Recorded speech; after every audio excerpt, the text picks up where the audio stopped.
সকালবেলাও জানতাম না যে আজকে আমার লাইফে কি ঘটতে যাচ্ছে। তাও হোয়াট? ফেস টু ফেস না। আমি ফেস টু ফেস তাকে কত দেখিনি। সালে বিয়ে করেছেন আপনি বলেন তো? 2011 তে। এগুলো হয় আজকালকার বাংলাদেশে? এটা সম্ভব? একজন মানুষ সুস্থ একটা ব্যক্তি যার শরীরের কলিজার একটা অংশ কেটে তাকে দিতে হবে। এবং তার লিভারটা ফেলে দিতে হবে, তার অন্য একটা মানুষের কলিজা নিয়ে সে বাঁচতে পারবে। ওই রোবটের যে আর্মস গুলা ওগুলা পেটের মধ্যে দিয়ে আমার লিভারটা কেটে, আমার যেহেতু সি সেকশন বেবি হয়েছে, তো ওই সি সেকশনের জায়গাটায় আবার কেটে ওই দিক দিয়ে লিভারটা বের করবে। ওকে।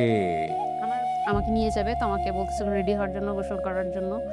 মানে মনে হচ্ছে যে কুরবানি দিতে নিয়ে যাচ্ছে। মানে গোসল করো, এটা করো, সেটা করো, নখ কাটতেছে, আমার চুল বেঁধে দিচ্ছে, আমাকে ড্রেস পরাচ্ছে। মানে মনে হচ্ছিল যে ফাঁসির আসামিকে যেভাবে নিয়ে যায়, আমার কাছে মনে হচ্ছিল যে আমার এখন মনে যা চলতেছে তাদেরও মনে হয় ওই রকমই লাগে। আমি জীবনের শত শত হাজার হাজার মানুষের গল্প ক্যামেরায় ধারণ করেছি, রেডিওতে ধারণ করেছি, টেলিভিশনে করেছি। বাট রাইট নাও আমি যে ফিলটা পাচ্ছি, এইটা আমি কোনোদিন কোনো গল্পে পাইনি। আমার কাছে মনে হচ্ছে কি আমার 4টা পাশ খোলা হয়ে গেছে, ফাঁকা হয়ে গেছে। এই গল্পটা আজকে যারা শুনেছে, এখন পর্যন্ত যারা আছে, আমি জানি না তাদের এই অনুভূতিটা হচ্ছে কিনা। আমি আপনার অপারেশন থিয়েটার দেখতে পাচ্ছি এবং আপনি যে অপারেশন থিয়েটারে যাচ্ছেন সেটাও আমি দেখতে পাচ্ছি। এটা কোনো সিনেমাতে পোট্রে করা, মানে নাটকে পোট্রে করা, গল্পে পোট্রে করা সম্ভব না। সালামু আলাইকুম প্রিয় দর্শক এবং শ্রোতা।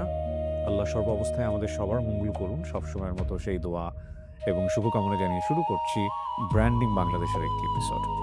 আমি আরজে কিবরিয়া আপনার সঙ্গে রয়েছি এবং আপনারা দেখছেন আমাদের প্রতিষ্ঠান studio of creative arts limited, বা সংক্ষেপে যেটাকে আমরা বলি সকা, SOCA, সকার নির্মাণে এই অনুষ্ঠানটি। আমাদের এই অনুষ্ঠানটি সহ আরও যাবতীয় যেসব অনুষ্ঠান আমরা ইউটিউবে এবং ফেসবুকের জন্য নির্মাণ করে থাকি, সেই সব অনুষ্ঠানগুলোতে আপনি অংশগ্রহণ করতে চাইলে আমাদেরকে ফোন করবেন। আমাদের ফোন নাম্বার আপনারা স্ক্রিনে দেখতে পাচ্ছেন, 09639888777। এছাড়া আপনারা চাইলে আমাদেরকে মেইল করতে পারেন। আমাদের মেইল অ্যাড্রেস sharemystory24@gmail.com। আপনার নামটা একটু প্রথমে বলেন। আমার নাম হচ্ছে রিমি। আসলে এটা আমার বাসায় সবাই আমাকে রিমা বলে ডাকে। বয়স যদি বলতে কোনো আপত্তি না থাকে। 32, জন্ম জেলা? চাঁদপুর। চাঁদপুর। শুরু করেন আপনি। জি।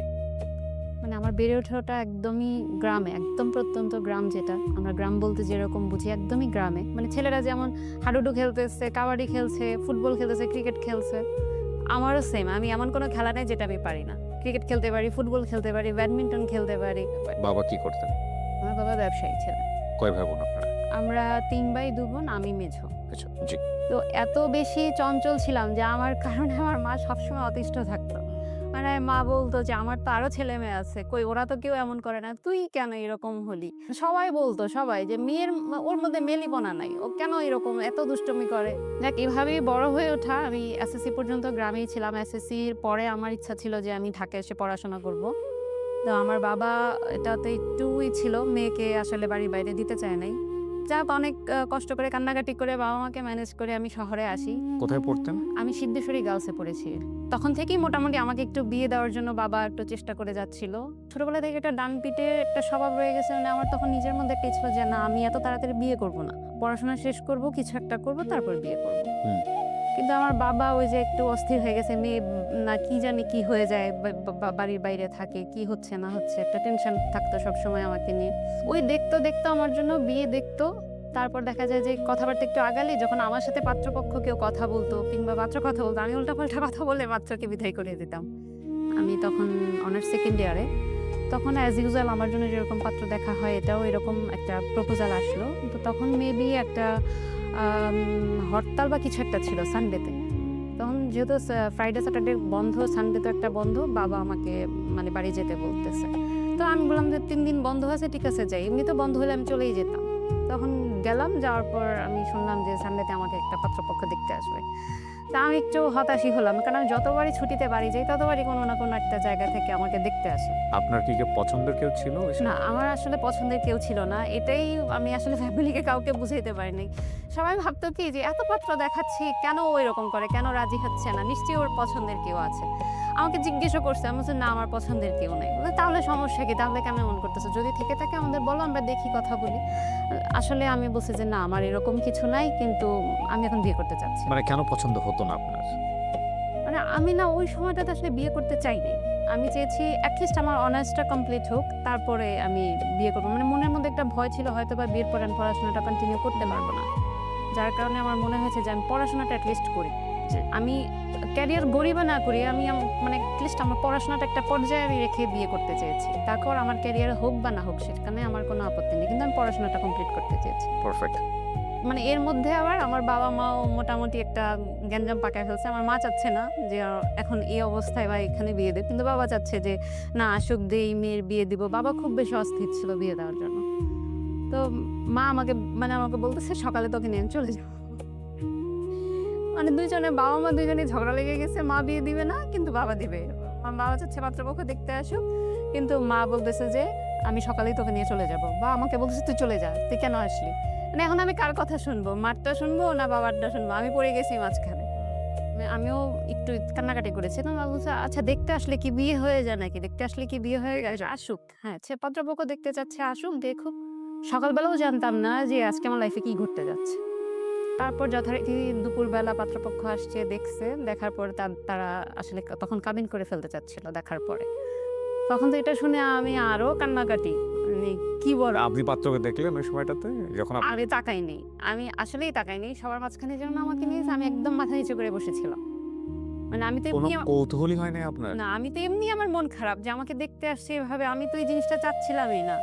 মানে এর আগেও যখন আমাকে না পাত্রপক্ষ দেখতে আসতো, আমাকে বলতো যে মানে আমাকে এমনভাবে প্রশ্ন করতো যে তুমি কি সিঙ্গেল ফ্যামিলি চাও না জয়েন্ট ফ্যামিলি চাও? হুম। তো আমি না মানে আমি পিক্সটা বুঝে ফেলতাম যে সে হয়তো চায় আমি তার বাবা মাকে নিয়ে থাকবো নাকি আলাদা থাকবো। তো আমি বলতাম কি আমি আলাদাই থাকতে পছন্দ করি, আমার একা থাকতে ভালো লাগে। তো এটা তো নিশ্চয়ই বিয়ের আগে কোনো ছেলে এটা অ্যাকসেপ্ট করবে না। তখন দেখা যেত যে ছেলেরা হয়তো বা এটার একটু নেগেটিভলি নিছে যে মেয়ে তো এরকম সংসারী না। সো বিয়েটা ভেঙে গেছে। হ্যাঁ, বিয়েটা ভেঙে গেছে ওইভাবে। তারপর দেখা যায় যে আমি উল্টাপাল্টা অনেক কথা বলতাম। মানে পাত্রর সাথে আমাকে কথা বলতে দিলে আমি অনেক মানে এমনিতেও চঞ্চল ছিলাম। তারপরে কোনো ছেলে হয়তোবা এরকম মেয়ে চায় না যে এত চঞ্চল মেয়ে। ওই যে বাইরে একটু মিট করতে গেলে মানে অনেক চঞ্চলতা ছিল আমার মধ্যে। অনেক দুষ্টুমি করতাম, অনেক হাসাহাসি করতাম। মানে আমার মধ্যে লাজুক মানে ওই যে মেয়ে বলতে যে জিনিসটা বোঝায় যে একটু লাজুক ভাব থাকবে, একটু চুপচাপ থাকবে। আমি ওরকম না। মানে অনেক বেশি কথা বলতাম, করতাম। তখন দেখা যায় যে আমার এই চঞ্চলতার কারণে অনেকে ওই পর্যন্তই চলে গেছে। এরপরে আর কন্টিনিউ করেনি বা সামনের দিকে কথা আগায়নি। ওই দিনও ঐরকম। আমি তো একদমই চুপ করে বসেছিলাম। তো আমারও তখন মাথায় টার্গেট যে যেভাবে হোক বিয়েটা আজকে ভেঙে দিতে হবে। পাত্রপক্ষের দুলাভাই যিনি ছিল উনি আমাকে মানে সূরা এটা সেটা জিজ্ঞেস করতেছিল কোরআন থেকে। তো আমি একটু অ্যাগ্রেসিভ হয়ে ওনাকে অ্যান্সার দিয়েছি। আমি সূরা তো পারি, কিন্তু আমি তাকে সূরা না বলে আমি তাকে অ্যাগ্রেসিভলি অ্যান্সার দিচ্ছি। আপনারা তো জানেন যে আমি মাদ্রাসায় পড়িনি, আমাকে কেন এগুলো জিজ্ঞেস করছেন? মানে আমি চাচ্ছিলাম কোনো না কোনোভাবে বিয়েটা যেন ভেঙে যায়। আমি বিয়ে করতে চাই না। তারপরে দেখলাম যে না, ভাঙছে না। তারা বলতেছে যে আজকে কাবিন করে ফেলবে।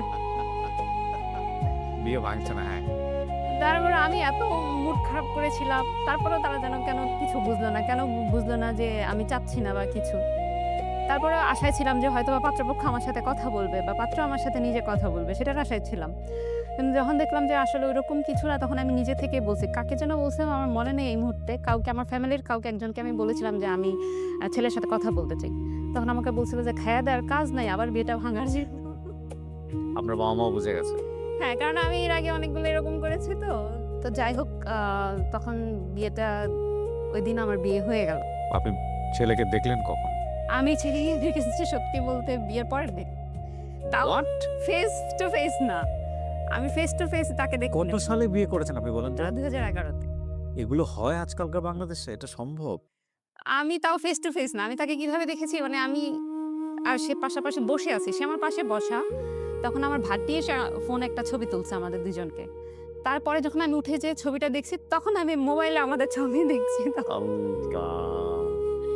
মানে এত বেশি সাসপেন্স ছিল, মানে আমি এত বেশি ছিলাম। মানে আমি তার ইভেন দো আমাদের মানে বিয়ের পরে যে আমাদেরকে থাকতে দিছে, আমি রাতে উঠে চলে গেছি রুম থেকে। মানে আমি তার তো একটা মানে এক্সপেকটেশন ছিল নিশ্চয়ই যে কেন এরকম করছে? ডেফিনিটলি হয়তো বা আপনি ছিল। কি বলে উঠে চলে গেছেন যে রুম থেকে? থাকো তুমি, আমি গেলাম এখানে। না, এরকম কিছু না। আমি কোনো কথাই বলি নাই। আমি জাস্ট রুম থেকে বের হয়ে চলে আসছিলাম আমার মার কাছে। বাট উনি জিজ্ঞেস করেন আপনাকে যে তুমি রাজি ছিলা কিনা? না, ঐরকম ও কিছু বলে। ও আসলে বুঝে উঠতে পারে নাই। মানে বলছে যে আমি এর আগে কখনো কোনো মেয়ে দেখি নাই। আমার এর আগে কখনো পাত্রী দেখা হয়নি, আমি এটাই প্রথম দেখেছি। আসলে কি বলতে হয় কি করতে হয় আমি সেটাও জানি না। Okay fine. ওরও এরকম মানে ওর কোনো নলেজ বা কোনো কিছু ছিল না। ছিল না, কিছু ছিল না। ওকে, তারপরে হচ্ছে যে আপনি দেখলেন পাত্রকে দেখার পর আপনার অনুভূতি কি? আমার তো মানে আমার তখন মাথায় তখন এটাই ঘুরতেছে যেভাবে হোক বিয়েটা ভেঙে দিতে হবে। তখনও তখনও মানে আমি মেনেই নিতে পারতেছি না, কারণ আমি যখন শুনেছি যে আজকে আমার কাবিন, আমি এত কান্না করেছি, মানে আমি পারি না। আমার বাসায় যারা মুরব্বী আছে আমি সবার পায়ে যেয়ে ধরি, ওহো, মানে সবাই আমাকে বুঝাচ্ছে, আমার কাজিনরা বুঝাচ্ছে, সবাই বুঝাচ্ছে। মানে একটা কি আমার বাবা শুনেছে যে ছেলের খোঁজ খবর নিয়েছে যে ছেলেটা খুব ভালো, সবাই মানে এটাই সাপোর্ট দিয়েছে যে ছেলে অত্যন্ত ভালো, আপনি যদি বিয়ে এখানে দেন তাহলে শুধু ছেলেটার জন্যই দিতে পারেন, ছেলে খুবই ভালো। ছেলে তখন কি করতো পেশায়? ও একজন ইঞ্জিনিয়ার, তখন জব করতো। ওকে, আর আপনি তখন ইন্টারমিডিয়েট তখন করছেন? Honours second year. Honours second ইয়ারে পড়ছেন। Okay fine. আমি তো তখন একদিনের ছুটি থেকে আমি সোমবারে আবার ঢাকায় চলে আসবো। আমার তখন মেবি কোনো একটা এক্সাম ছিল, হুম, সোমবার ঢাকায় চলে আসবো। তখন আমি যথারীতি বিয়ের পরের দিনই আমি চলে আসি, বিকালবেলা না হয় কখন যেন আমি চলে আসি। আর চলে আসি বলতে ওই ছেলেও আমার সাথে আসছে। তখন আমার বোন ছিল ঢাকায়, আমি আমার বোনের বাসায় তখন থাকি। মানে আমার বোন, আমার তখন মানে আমার যে হাজব্যান্ড, সে, আমরা তখন একসাথে ঢাকায় চলে আসি। আসার পরে সে তখন থাকতো মিরপুরে, আমি থাকতাম খিলগাঁও এরিয়াতে। সে চলে যায় তার মতো তার বাসায়, আমি চলে যাই আমার বাসায়, মানে আমার বোনের বাসায়। তখনই মনে হয়েছে যে আমি বাঁচলাম, মানে এবার যেভাবে হোক আর তার সাথে আমি আর দেখা করতে চাই না, তার সাথে যেন আমি আর এই সম্পর্ক কোনো কন্টিনিউ করবো না। মানে এইভাবে কি নাকি বিয়ে হয় নাকি, মানে মাথায় তখন এটাই ঘুরতেছে যে এইভাবে কি বিয়ে হয় নাকি। তখন হচ্ছে কি মানে আমি ওর সাথে আমার যে হাজব্যান্ড ওয়াইফের যে সম্পর্ক, ওরকম কোনো সম্পর্কই ওর আর আমার মধ্যে ছিল না। আমি আসলে বিয়েটা করেছি, আমি যখন অনেক বেশি কান্নাকাটি করেছিলাম, বাবাকে ডাকলাম, মানে আমি বাবাকেও বলতেছি যে আমাকে এইভাবে বিয়ে দিয়েন না। তখন বাবা বলতেছে যে যা কর তোমার ভালোর জন্যই করতেছি, তোমার ভালো হবে, তুমি সুখী হবা। তারপর যে এক পর্যায়ে মেনে নিয়েছিলাম, আচ্ছা ঠিক আছে এই ছেলেকেই বিয়ে করব, কিন্তু আপাতত এইভাবে না। মানে আমি ছেলেকে দেখিও নাই, মানে আমি চিনি না, একটা মানুষের সম্পর্কে কিছুই জানি না, আমি তাকে কিভাবে বিয়ে করব। তাহলে এভাবে বিয়ে দেন না, তাহলে একটু পরে দেন, মানে কিছুদিন পরে দেন বা আগামী সপ্তাহে দেন। তখন আসলে এত বেশি মানে এত লোকজন তখন বাসায় ছিল, একটা অ্যারেঞ্জমেন্ট হয়ে গিয়েছিল, তখন আর পিছানোটা একটু সম্ভব হয় না। আবার ওই যে আমার প্রতি একটা কনফিউজ যে আমি হয়তো বা বিয়ে ভেঙে দিব। সো আপনার বিয়ের কয়দিন পরে আপনি ঢাকায় চলে আসলেন? আমি বিয়ের পরের দিনই ঢাকায় চলে এসেছি। তখন পর্যন্ত আপনাদের মধ্যে স্বামী স্ত্রীর কোনো সম্পর্ক নাই। ওকে, তারপর? আমি তখন পর্যন্ত মানে আমার ফ্রেন্ড সার্কেল আমি কাউকে বলিনি যে আমার যেভাবে মানে এই ঘটনা ঘটে গেছে আমার সাথে। আমি তারপরে যেদিন ঢাকায় চলে আসছি তার পরের দিন যথারীতি আমি আমার ক্লাসে গেছি, কেউই জানে না, তখনও কেউ জানে না। তো মাঝখানে একদিন ক্লাস গ্যাপ গেছে, আমার ফ্রেন্ডরা সবাই জিজ্ঞেস করতেছে কি ব্যাপার, তুই আসলি না কেন কালকে ক্লাসে, এটা সেটা। আমি বলতে চাইও বলতে পারছি না ওদেরকে যে আসলে কি হয়ে গেছে। তারপর মনে হয় তার 2-3 দিন পরে আমি যে বলছি, কেউ তো বিশ্বাসই করে না, মানে কিভাবে সম্ভব এটা, মানে কি। আমি তখন বলতেছি যে আমি জানি না কি হয়েছে না হয়েছে, আমি এখন কি করব আমি জানি না। হুম। তো ও তো তখন ওর বাসা মিরপুরে, ও মিরপুরে চলে গেল, আমি আমার বাসায়। তখন দেখা যাচ্ছে যে ও আমাকে ফোন দেয়, আমি ফোন ধরি না, বিভিন্নভাবে আমার সাথে যোগাযোগ করে, আমি ওর ফোন মানে ওর সাথে কোনো টোটালি ওইভাবে কথা বলছি না বা ই করছি না। জি। তখন এটা নিয়ে আমার বোন, আমার মা আমার সাথে খুব রাগ করে। মানে প্রতিদিন সকালে উঠে মা আমাকে ফোন দিবে, ফোন দিয়ে বলে কি মানে ওর নাম ধরে বলতো জাহিদের সাথে কি কথা হয়েছে, ফোন দিছো, নাস্তা খাইছে কিনা জিজ্ঞেস করছো, অফিসে গেছে কিনা জিজ্ঞেস করছো, মানে আমাকে বলে দিত। আমি বলছি, তোমার মন চাইলে তুমি যা জিজ্ঞেস করো, আমি পারবো না। ওকে। তোমার মন চাইলে তুমি জিজ্ঞেস করো, আমি এগুলো জিজ্ঞেস করতে পারবো না, আমার ভালো লাগে না। সম্পর্কটা আস্তে আস্তে মানে তখন দেখা যায় আমার মা ওকে ফোন দিত, ওর খোঁজ খবর নিত, এবং ওর যেদিন বন্ধ থাকতো তখন বলতো আমার বোনের বাসায় ওকে আসার জন্য, যে তোমার তো অফিস বন্ধ কালকে, তাহলে যাও এই বাসায় যাও, গিয়ে 2 দিন বেড়ায় আসো, এখানে থাকো। আমি আমার মার সাথে রাগারাগি করলাম, তুমি কেন এখানে আসতে বলছো, তুমি কেন তাকে আসতে বলতেছো। আমি মানে আমাকে পরবর্তীতে এত বেশি আমি তার সাথে ঝামেলা করছি যেটা বলার মতো না। তখন আমার মা, আমার বোন তাকে বললো যে দেখো ও তো এরকম পাগলামি করতেছে, আর ও ছোটবেলা থেকে একটু এমন, ও একটু বেশি চঞ্চল, কিন্তু আবার ওর মনটা খুব ভালো। মানে আমার মা ওকে বলছে যে তুমি যদি ওকে বুঝতে পারো তাহলে ওর মনটা অনেক ভালো। এটা বিয়ের কতদিন পরের ঘটনা? এটা আমার বিয়ের মানে এরকম করতে করতে কতদিন গেছে আপনাদের? অলমোস্ট 2 মাস চলে গেছে। ছেলে কিছু বলতেছে না? না, ও কিছুই বলতেছে না, ছেলে যথেষ্ট ধৈর্যবাহী। ও কিছুই Definitely. বলতেছে না। তো আমার মা ওকে বললো যে তোমরা আলাদা থাকতেছো, তুমি এক কাজ করো, আপাতত তুমি একটা বাসা নাও, মানে তখনও আমি এখন তখনও ওর বাসায় যাইনি, যেহেতু আমার বিয়েটা হুট করে হয়ে গেছে। একটা অ্যারেঞ্জমেন্টের একটা ইচ্ছা ছিল যে পরবর্তীতে হয়তো একটা রিসেপশন হবে, কিন্তু ওই রিসেপশন হওয়ার আগেই তখন আমার মা বলতেছে যে যখনকারটা হয় তখন দেখা যাবে, তুমি আগে একটা বাসা নাও, একসাথে থাকো, হুম। দেখো হয়তো আস্তে আস্তে ঠিকও হয়ে যেতে পারে, যেহেতু দূরে থাকো এমনিতেও একটু সমস্যা ঝামেলা এগুলাতে হয়। তখন সে একটা বাসা নিল এবং সে মিরপুরে বাসা ছেড়ে আমাদের এরিয়াতে চলে আসলো, মানে আমি আমার বোনের বাসার পাশে, তখন সে একটা বাসা নিল। একদমই সিম্পল একটা বাসা আমি নিলাম যেদিন মানে আমরা যে বাসাটা নিছি, ওর ওর ব্যাচেলর লাইফে ওর কিছু টুকটাক জিনিসপত্র ছিল ওগুলা, আর আমি একটা তোষক 2টা বালিশ নিয়ে আমি মোটামুটি একটা বাসা, মানে তখন আমার এটাই শান্তি ছিল যে আমার নিজের একটা বাসা হচ্ছে, আমার নিজের বাসা। তখন ওই বাসায় উঠি, তারপর তো তার সাথে আমার আরো বেশি গ্যাঞ্জাম শুরু হলো। মানে এখন মানে যদিও একসাথে থাকতেছে, কিন্তু আমি তাকে দেখতেই পারতেছি না। তাকে সারাক্ষণ বলতেছি, তুমি কেন আমাকে বিয়ে করলা, তুমি কেন আমাকে বিয়ে করলা, তুমি বিয়ে না করলে তো আমার বাবা আমাকে বিয়ে দিত না, তোমারই সব দোষ, তোমারই সব দোষ, তুমি কেন আমাকে বিয়ে করলা। এখন সে আমাকে বলতো যে দেখো, যদি তোমার ভালো না লাগে তুমি তোমার মতো করে চলে যেতে পারো, আমি কখনোই তোমাকে নিয়ে কোনো বলবো না, যদি তুমি আমার দোষ দিয়েই চলে যাও, যে ছেলের সমস্যা বা আমার সাথে মানে যত পারো আমাকে নিয়ে কথা বলো, আমার দোষ দিয়ে চলে যাও, আমি তোমাকে কখনোই ওইটা বলবো না যে তোমার দোষ আমি কখনোই দিব না, বা তুমি যে আমাকে ছেড়ে চলে গেছো, বা ওইটা আমি কখনোই এই সমাজের কাছে কারো কাছে ও কি আমি জিজ্ঞেস বলবো না। করতো আপনাকে যে কেন এরকম করছো, রিজনটা কি? হ্যাঁ, ও আমাকে জিজ্ঞেস করতো তোমার পছন্দের কেউ আছে কিনা, বা তুমি কেন এমন করছো। আমি তখন বলতাম যে আমি মানে ছোটবেলা থেকেই তো মানুষের মনে বিয়ে নিয়ে একটা অনেক বেশি ইচ্ছা, একটা স্বপ্ন থাকে, আমার যেরকম ইচ্ছা ছিল সেটা আমার হয় না, এই জন্য আমি এটা মেনে নিতে পারি। মেয়েদের মনে স্বপ্ন থাকে রাজকুমার, আর ছেলেদের মনে স্বপ্ন থাকে প্রিন্সেস। বাস্তবতা যে আসলে কি হওয়ার পরে বোঝা যায় যে আসলে আসলে তখন বয়সটাও আমার খুব একটা ওরকম, আমি তখন 19 বছর। বিয়েটাকে ফেরিটেল বানিয়ে ফেলেছে আসলে এই বুর্জোয়া সংস্কৃতি। টু বি অনেস্ট, বিয়েটা আসলে এই জিনিসটা না। বিয়েটা ডেফিনেটলি আজকের এই গল্প যারা পুরোটা শুনবেন তারা বুঝতে পারবেন যে বিয়েটা আসলে কি, এবং it's a great chapter of life.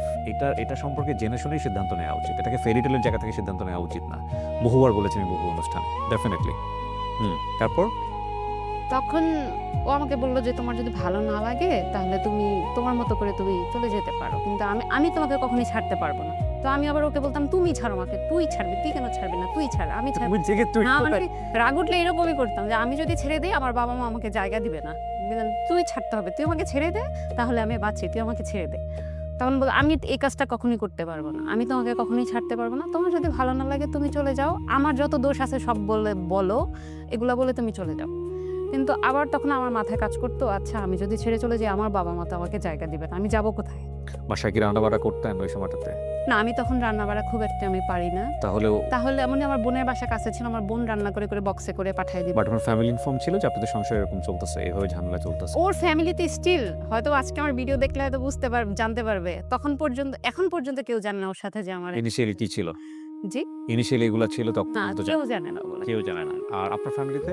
আমার ফ্যামিলি আমার বাবা মা ভাই বোন সবাই জানে, কারণ ওনাদের কাছ থেকে ফিল হয় না যে বিয়ে দিয়ে বিপদে পড়লাম কিনা আপনার বাবা মারা? হ্যাঁ, এরকম তো অনেক মানে গিল্টি ফিল করছে তারা যে কি করলাম, মানে একদমই মন বসতেছে না মেয়েটার, এতদিন হয়ে গেল এখনো এরকম করতেছে। বাবা মাঝে মাঝে রাগ হইতো, অনেক রাগ হইতো, মানে আমার সাথে রাগ হইতো, আবার আমিও বাবার সাথে রাগ হইতাম, তুমি তো আমাকে বিয়ে দিছো, কেন দিলে এভাবে। আমিও বাবার সাথে রাগ করে অনেকদিন কথা বলি নাই। তখন যখন এক পর্যায়ে এরকম ছিল, আবার তার প্রতি আমার মায়াও লাগতো, দেখতাম যখন তার সাথে আমার ঝগড়াঝাটি হয় বা কিছু, সে চুপচাপ বসে বসে কান্না করতো, মানে আমি যখন বলতাম আমি চলে যাব থাকবো না, সে চোখের পানি ফেলতো, তখন এটা দেখলে আমার খুব মায়া লেগে যেত। ওকে। তারপর মা আমাকে একদিন বলল যে এখন এরকম করতেছো, আর কি করব, অনেক তো চেষ্টা করলাম, অনেক বুঝাইলাম, আল্লাহর কাছে দোয়াও করলাম, কোনোটাই যেহেতু কিছু হচ্ছে না, তুমি করবাই না, তাহলে তো আর কিছু করার নাই, তুমি চলে আসো, কিন্তু এটা মাথায় রাখো তোমার বয়স কম, তোমাকে হয়তো আমরা আবার বিয়ে দিব, কিন্তু সেখানে যদি মানে আমি মানলাম জাহিদ খারাপ, সে অনেক খারাপ, ইভেন ভাইয়া বিশ্বাস করবেন না, আমি তার নামে বানায় এত খারাপ কথা বলতাম, নেগেটিভ কথা বলতাম, যে ও এরকম করে, ও ভালো না, হেন না তেন, মানে ওকে যতভাবে নেগেটিভলি আমার বাসায় উপস্থাপন করা যায় আমি সেটাই করতাম, ওকে, শুধুমাত্র বিয়েটা ভাঙার জন্য? শুধুমাত্র তার সাথে আমি থাকবো না এই জন্য। তারপর মা আমাকে বললো যে ঠিক আছে তুমি চলে আসো, কিন্তু তুমি এটা মাথায় রেখো যে তোমাকে আমরা আবার বিয়ে দেব, কিন্তু সেটা যদি জাহিদের থেকেও খারাপ হয় তখন কি করবা, তখন মানুষ তোমাকে খারাপ বলবে, তখন তোমার আর কোনো উপায় থাকবে না, আর সুখ দেওয়ার মালিক আল্লাহ, তুমি যদি একটা মানুষের এরকম কষ্ট দাও মনের মধ্যে, আল্লাহ কখনই তোমাকে সুখ দিবে না, তুমি সুখে থাকতে পারবে না। তখন এই কথাগুলো মাথায় ঘুরতো, আবার সেও মন খারাপ করতো, তার দিকে তাকালেও মায়া লাগতো যে আসলেই তো আমি যদি এটা করি আল্লাহ তো মনে হয় না আমাকে ক্ষমা করবে। আমি যদি পরবর্তীতে লাইফটাতে আমার আরো বেশি কষ্ট হয় তখন আমি কি করব? আমার যদি সেই লাইফটা আরো বেশি খারাপ যায় তখন আমি কি করব? এরকম করতে করতে আমাদের সংসারটার বয়স হচ্ছে, সামনের দিকে আগাচ্ছে। তারপর আস্তে আস্তে মনে হয় একটু বুঝতে শিখলাম, আস্তে আস্তে একটু বুঝতেছি। তখন আমার মনে হলো যে আসলে আমি তখন মানে মনে হলো যে আমার বেবি নেওয়া উচিত। অলমোস্ট আমাদের ২ বছর হয়ে গেছে। 2 বছর এভাবেই চলেছে? ২ বছর এভাবেই চলেছে। তখন আমি চাচ্ছিলাম, কিন্তু আমার হাসব্যান্ড বলল, "তুমি তো নিজেই এখনো বাচ্চাদের মতো করো। তুমি তো নিজেই আর বেবি নেওয়ার সিদ্ধান্ত নিলেন কেন হঠাৎ করে? মানে আমি চাচ্ছিলাম যে আমি সংসারটা করি আসলে। ও এক পর্যায়ে আপনি ডিসিশন নিয়েছেন সংসারটা করবেন। হ্যাঁ, সংসারটা করি, যেহেতু আমার মন বসছে না, তাহলে হয়তোবা বেবি নিলে হয়তোবা আমি ঠিকও হয়ে যাব। হয়তো আমার সংসারের প্রতি একটা টান আসবে। ততক্ষণ পর্যন্ত জাহিদের প্রতি মানে আপনার হাসব্যান্ডের প্রতি কোনো ধরনের কোনো সফট কর্নার, মায়া, প্রেম এরকম মায়া কিছু? লাগতো, কিন্তু কেমন যেন লাগতো। কখনো মায়া লাগতো খুব, আবার কখনো মনে হতো না ছেড়ে চলেই যাবো, ওই সংসার করব না। ওকে, এরকম একটা ওকে। ছিল। তারপরে আবার একটা সময় মনে হলো যে না, যেহেতু বাবা-মা বিয়ে দিয়েছে, আমার বাবাও মানে আমাদের এলাকায় একটু সম্মানী মানুষ, তাকে সবাই চিনে। আমি যদি এই কাজটা করি আমার বাবা-মা অনেক কষ্ট পাবে, আমার বাবা-মা অনেকের কথা শুনবে, মানুষের কথা শুনবে। আমার মনে হয় না এই কাজটা করলে এটা ভালো কিছু হবে। আর ওই যে মা বলছে যে সুখ দেওয়ার মালিক আল্লাহ। তুমি যদি পরবর্তীতে তোমাকে আমরা বিয়ে দিব, ওইটা যদি এর থেকেও খারাপ হয় তখন কি করবা? ওই কথাটাই মাথায় একটু বেশি ঘুরতো যে আসলেই তো যদি আমার লাইফটা আরো বেশি ক্রিটিক্যাল হয়ে যায়। এখানে তো আমার কোনো সমস্যা নাই। সমস্যা আমি নিজে। আর তো কোনো সমস্যা নাই। তাহলে আমি এটা অ্যাডজাস্ট করার চেষ্টা করি। জাহিদের পক্ষ থেকে কি কোনো ট্রাই ছিল? যেহেতু লাইক ওর প্রতি আপনার একটা সফট কর্নার তৈরি করার জন্যে বা প্রেম তৈরি করার জন্যে, ভালোবাসা আনার জন্যে ও কোনো ধরনের কোনো চেষ্টা করতো? যেটা ও এক্সট্রা এফোর্ট দেওয়া যেটাকে বলে? ও চেষ্টা করেছে আমাকে, মানে ওর জায়গা থেকে অনেক চেষ্টা করেছে। আমাকে ছোটখাটো গিফট দিত। ইভেন দো আমাকে এটাও বলছে, তুমি আমাকে ভালোবাসার দরকার নেই। না, আমি সারাক্ষণ দেখা যায় ওর সাথে ভালো কথাও না, আমি খুব অ্যাগ্রেসিভলি বলতাম। আচ্ছা। তো আমাকে বলতো আমাকে ভালোবাসার দরকার নেই। তুমি জাস্ট আমার সাথে একটু ভালো করে কথা বলো। মানে ও আপনি যখন ওর সাথে খারাপ ব্যবহার করতেন, ও কোনো খারাপ ব্যবহার করতো না? ও রিপ্লাই ও দিত না? কখনোই আমার সাথে কোনো খারাপ আচরণ করেনি। কখনোই। এটাই তো সবচেয়ে বড় গিফট। এই জিনিসটার জন্যই আমার মনে হয়েছে যে আসলে সে একজন ভালো মানুষ। আসলে সে একজন জেনুইন মানুষ। আমরা যখন কারোর সাথে খারাপ আচরণ করি আমরা কিন্তু জানি যে আমরা খারাপ আচরণ করছি। This is a very important point because we are not baby. So অপর পক্ষ থেকে রিঅ্যাকশন কি আসবে ওটাও আমাদের হিসাবের মধ্যে থাকে। কিন্তু রিঅ্যাকশন না আসলে তখন কিন্তু আমাদের ব্রেনের সিগন্যালটা অন্যরকম হয়ে যায়। ইভেন দো তার ফ্যামিলিতেও সে কখনো কাউকে কিছু বলে। Very good. কেউ জানে না। হয়তো আজকে আমার ভিডিও দেখলে অনেকেই জানতে পারবে। এখন পর্যন্ত কেউ জানে না যে আমাদের লাইফে এত কিছু গেছে। সো বেবি নেওয়ার সিদ্ধান্ত নিলেন এবং হাজবেন্ড বলল যে দেখো বুঝো। হ্যাঁ, ও আসলে তখন আমাকে বলল যে তুমি নিজেই এখনো বাচ্চা, তুমি নিজেই এখনো সংসারী না। তুমি কিভাবে মানে বাচ্চা করো? তখন আসলে বিয়ের তখন ২.৫ বছর পরে আমার বেবি আমার হয়। তখন ওই বেবি আসার পর আসলেই যেটা আমি চিন্তা করেছিলাম সেটা হয়। আমি আস্তে আস্তে একটু সংসারী হয়ে উঠি। বাচ্চার প্রতি মানে বাচ্চা জন্ম দেওয়ার পরে আমি অনেকটাই ঠান্ডা হয়ে যাই। মানে এটা কি তখন আপনার লেখাপড়া আমার বন্ধ হয়ে গেছে? কমপ্লিট। ও আপনি অনার্স কমপ্লিট করে ফেলেছেন। অনার্স তো তো আপনার যে ভয় ছিল সেটাও তো হয়নি। সেটাও হয় নাই। সে আমার পড়াশোনার জন্য কোনো হার্মফুল ছিল না। ওকে। সে আমার পড়াশোনায় যথেষ্ট সাপোর্ট দিয়েছে সবকিছুতেই। আমি বিয়ের আগে যে স্বাধীনতাটা পাই নাই, যেহেতু আমার ফ্যামিলি, আমার বাবা-মা একটু ধার্মিক ছিল। আমাকে মানে ছেলে বন্ধু তো দূরের কথা, আমার কখনো মেয়ে বন্ধুদের সাথেও আমার বাড়ির বাইরে যাওয়ার অনুমতি ছিল না। সেখানে আমি আমার হাসব্যান্ডের কাছ থেকে আমার বিয়ের পরে অনেক স্বাধীনতা পেয়েছি। যার কারণে ওর প্রতি একটা সফট কর্নার তখনই ছিল যে আমি অনেক ঘুরেছি, বন্ধু-বান্ধবীদের সাথে অনেক জায়গায় যেতাম, খেতে যেতাম, শপিংয়ে যেতাম, যেটা আমি আগে কখনোই করতে পারিনি। তারপর যখন বেবি হলো, তখন বেবি একটু বড় হলো, আমরা আস্তে আস্তে একটু ট্যুর দেওয়া শুরু করলাম। দেশের বাইরে অনেক জায়গায় গিয়েছি, ঘুরতে অনেক জায়গায় গিয়েছি। সে যথেষ্ট সাপোর্টিভ একজন মানুষ সবকিছুতেই। আমার বাচ্চারা মায়ের থেকে বাবার পাগল বেশি, এবং সে এমন একজন মানুষ, সে মানে বাবার যে অবদানটা বাসায় সেটাও রাখতে পারে, মায়েরটাও সে রাখতে পারে। মানে আমি যদি বাসায় না থাকি, সে বাসায় আছে, আমি ২ দিন বাসায় না থাকলেও কোনো প্রবলেম নেই। সে বাচ্চাদের খাওয়াতে পারবে, ঘুম পাড়াতে পারবে, ইচ অ্যান্ড এভরিথিং সে সবকিছু পারে, গোসল করাতে পারে, সবকিছু করতে পারে। তো বাচ্চারা আমার থেকে তার প্রতি অ্যাটাচমেন্ট বেশি। ঘুমাবে তার কাছে, আমার কাছে ঘুমাবে না। সে এত বেশি কেয়ারিং একজন মানুষ সবার ক্ষেত্রেই। সে আমাকে বলতো যে তুমি আমাকে ভালোবাসার কোনো দরকার নেই, তুমি জাস্ট আমার সাথে একটু ভালো আচরণ করো, আমার আর কিছু চাই না। আমার বেবি বড়টা যখন ১০ বছর, তখন আমি বললাম যে দেখো আমার মানে আমাদেরও ইচ্ছা ছিল না, প্ল্যান ছিল না সেকেন্ড বেবির। তখন একদিন কেন জানি আমি কোথা থেকে একজনকে কথা বলতে শুনেছি যে একটা বাচ্চা হলে কি হয় যে পরবর্তীতে বাবা মা তো সারা জীবন বেঁচে থাকে না, বাবা মা না থাকলে এই বাচ্চাটা একদম এতিম হয়ে যায়, মানে ওর আপন বলে কেউ থাকে না। তখন এই কথাটা আমার মাথায় খুব লাগলো যে আসলেই তো সত্যি, আমি ওইভাবে কখনো চিন্তা করিনি যে আসলে তো আমার বাচ্চাটা একা হয়ে যাবে যখন আমি থাকবো না, ওর তো কেউ নাই, ওর আপন বলে তো কেউ নাই। তখন আমি তাকে বললাম যে এই জিনিসটা না আমার খুব খারাপ লাগতেছে, আমি আরেকটা বেবি চাই। তখন আমাকে বললো কি, আমি আবার আমার ফার্স্ট বেবি যখন হয় তখন আমি অনেক বেশি সিক ছিলাম সব কিছুতেই, আমি মানে একদমই খাওয়া দাওয়া করতে পারতাম না, অনেক বেশি সমস্যা। আর যেহেতু আমাদের একার সংসার, মানে আমাদের বাসায় হাজব্যান্ড ওয়াইফ ছাড়া আমরা কেউ নেই, আমাদের একটু দেখাশোনা বাচ্চা সামলানো একটু কষ্ট হয়ে যায়। তখন সে আমাকে বলছে যে বলতো যে তোমার অনেক কষ্ট হবে, আমি মানে চোখে দেখতে পারবো না, তোমার এই কষ্টগুলো আমার সহ্য হয় না। তখন আমি তাকে কনভিন্স করলাম যে প্রথমবারটা নাকি এরকমই হয়, সেকেন্ড বেবি হলে এরকম হয় না, সেকেন্ড বেবি হলে একটু ইজি থাকে ব্যাপারগুলো, আমার সমস্যা হবে না। তো সেকেন্ড বেবি যখন চাচ্ছিলাম, আমার অনেক দিন সময় লেগে যায় সেকেন্ড বেবি কনসিভ করতে। তা আমরা হচ্ছে বেড়াতে যাব মালয়েশিয়াতে। তখন আমি যেদিন আমার ফ্লাইট, সন্ধ্যা 7টায় আমার ফ্লাইট, আমি সেদিন সকালবেলা জানতে পারলাম যে আমি কনসিভ করেছি। ওকে। কিন্তু আমার তখন মাথায় ঘোরাচ্ছিল যে আমি কি করব, আমার 7টার সময় ফ্লাইট, আমি কি করব। আমি যদি এই বিষয়টা আমার হাজব্যান্ডকে বলি, ও সব ক্যান্সেল করে দিবে এখন। কিন্তু আমি চাচ্ছি না যে এটা রিস্ক cancel পিরিয়ড হোক। ওই সময়টাতে ইনিশিয়ালি, হ্যাঁ। কিন্তু আমি চাচ্ছি না যে ট্যুরটা ক্যান্সেল হোক, যেহেতু আমাদের সবকিছু বুক করা হয়ে গেছে, এই হয়ে গেছে, অনেক বড় লস হয়ে যাবে। তারপর লসের থেকে বড় চিন্তা করেছি যে আমার ঘোরাটা মিস হয়ে যাবে। আবার বেবি কনসিভ করলে বেবি হতে হতে আবার সবকিছু ঠিক হতে মিনিমাম 2 বছর লেগে যাবে। আবার কবে যাবো এতদিন, মানে আমি তাকে বলতে চাই আবার বলতে পারছি না। আমি জানি এখন যদি বলি সে একদমই সব ক্যান্সেল করে দেবে। তখন আমি মেডিসিন কিনে মোটামুটি একটু প্রিপারেশন নিয়ে রাখছি। তা আমি যেহেতু জানি যে এর আগেও ফ্লাই করেছি, প্লেনে উঠলে কথা বলা যায় না, যেহেতু কানে একটা অনেক বেশি সাউন্ড লাগে, কথা বলতে গেলে কিন্তু কানে খুব বাজে, প্লেনের আওয়াজের ভিতরে, কিন্তু প্লেনের ভিতরে কথা বলতে খুব কষ্ট লাগে। আমি জানি না অন্যদের হয় কিনা, কিন্তু আমার হয়। আমি কথা বলতে গেলে আমার কান বন্ধ হয়ে যায় প্লেনের মধ্যে। তা আমি তাকে কি বলবো এটা আমি মেসেজ করেছিলাম ফোনে, মানে একটা লেখা লিখে রেখেছিলাম, যেহেতু আমি কনসিভ করছি ওই নিউজটা তাকে আমি কিভাবে দিব। তো আমি চিন্তা করি তাকে, মানে আমি যখন বাংলাদেশ ক্রস করে চলে যাব তখন তাকে আমি এটা বলবো যে আমি কনসিভ করেছি, তখন তার সে ক্যান্সেল করতে পারবে না। এর আগে যদি বলি তাহলে সে ক্যান্সেল করে দিবে। তো যখন না মোটামুটি আমি 25-30 মিনিট ফ্লাই করেছি 30,000 ফিট উপরে, তখন আমি তাকে আমার ফোন বের করে মেসেজটা দেখাই এবং সেটা পড়ো। তখন সে পরে এরকম আমার দিকে তাকায় আছে, মানে কি তুমি কি করছো এটা, মানে সে খুশি হওয়ার থেকে সে মানে অবাক সে হয়ে গেছে। ভয় পেয়ে গেছে, অবাক হয়ে গেছে, মানে তুমি কি করছো এটা, তুমি আমাকে এতক্ষণ কেন বললা না। আমি বলছি, বললে কি করতাম, ক্যান্সেল করতাম। আমি বলছি, এই জন্যই বলিনি। মানে আমি তুমি কি পাগল হয়ে গেছো, তুমি এই মানে সে আমাকে ইয়ে মানে সে কি বলবে বুঝে উঠতে পারতেছে না, যে তুমি স্বাভাবিক। কাজটা একটু ভালো করো না। আমাকে বারবার শুধু বলতেছে কাজটা একটু ভালো করো না, এটা অনেক বড় রিস্কি হয়ে যাবে, অজানা একটা দেশে যদি তোমার একটা প্রবলেম হয় আমি তখন কোথায় যাব, কি করব। আমি বলছি কিছু হবে না, চলো, কিছুই হবে না, আমি ঠিক আছে, কিছু হবে না।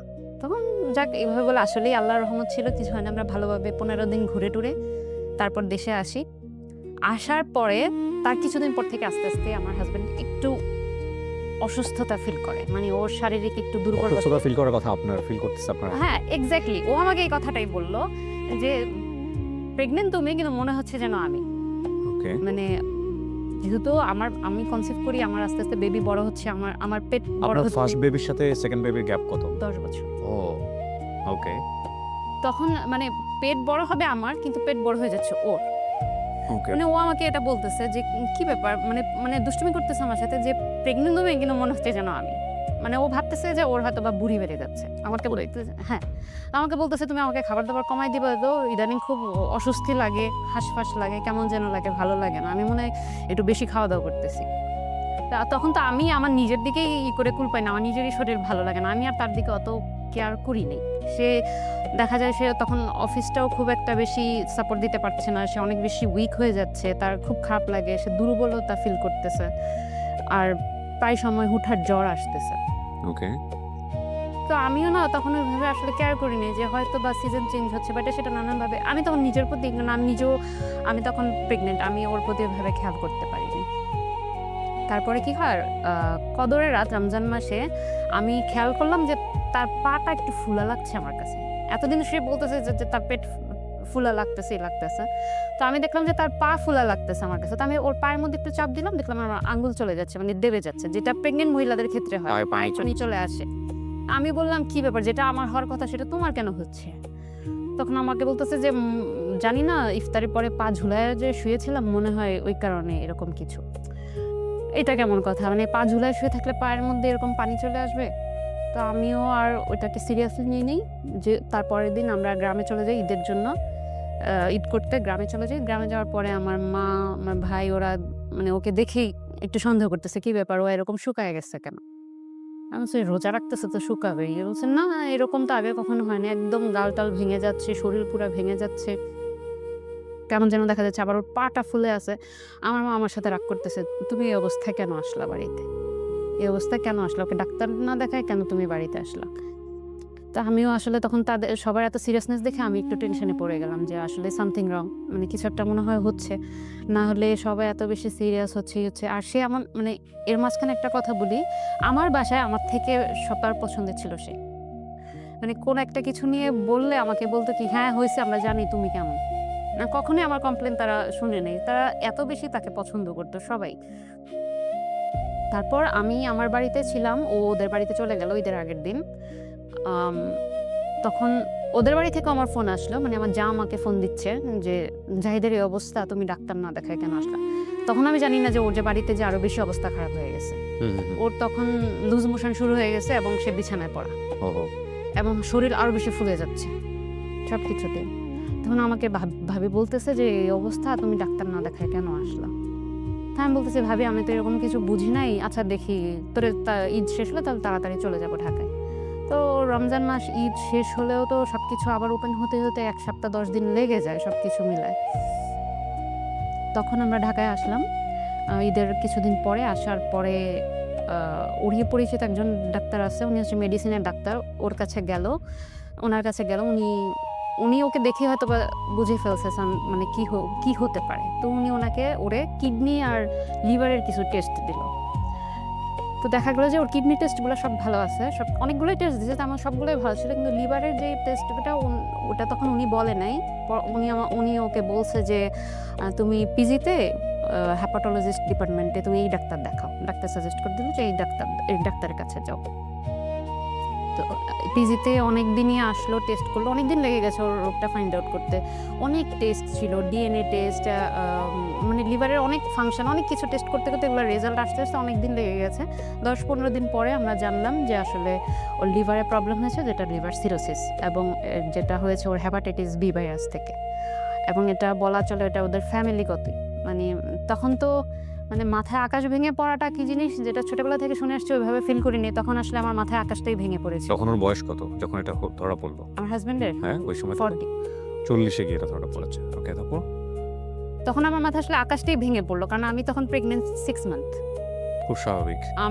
আর আরো বেশি ভেঙে পড়ার কারণ হচ্ছে ওরই এক বড় বোন এক্সপায়ার্ড করেছে,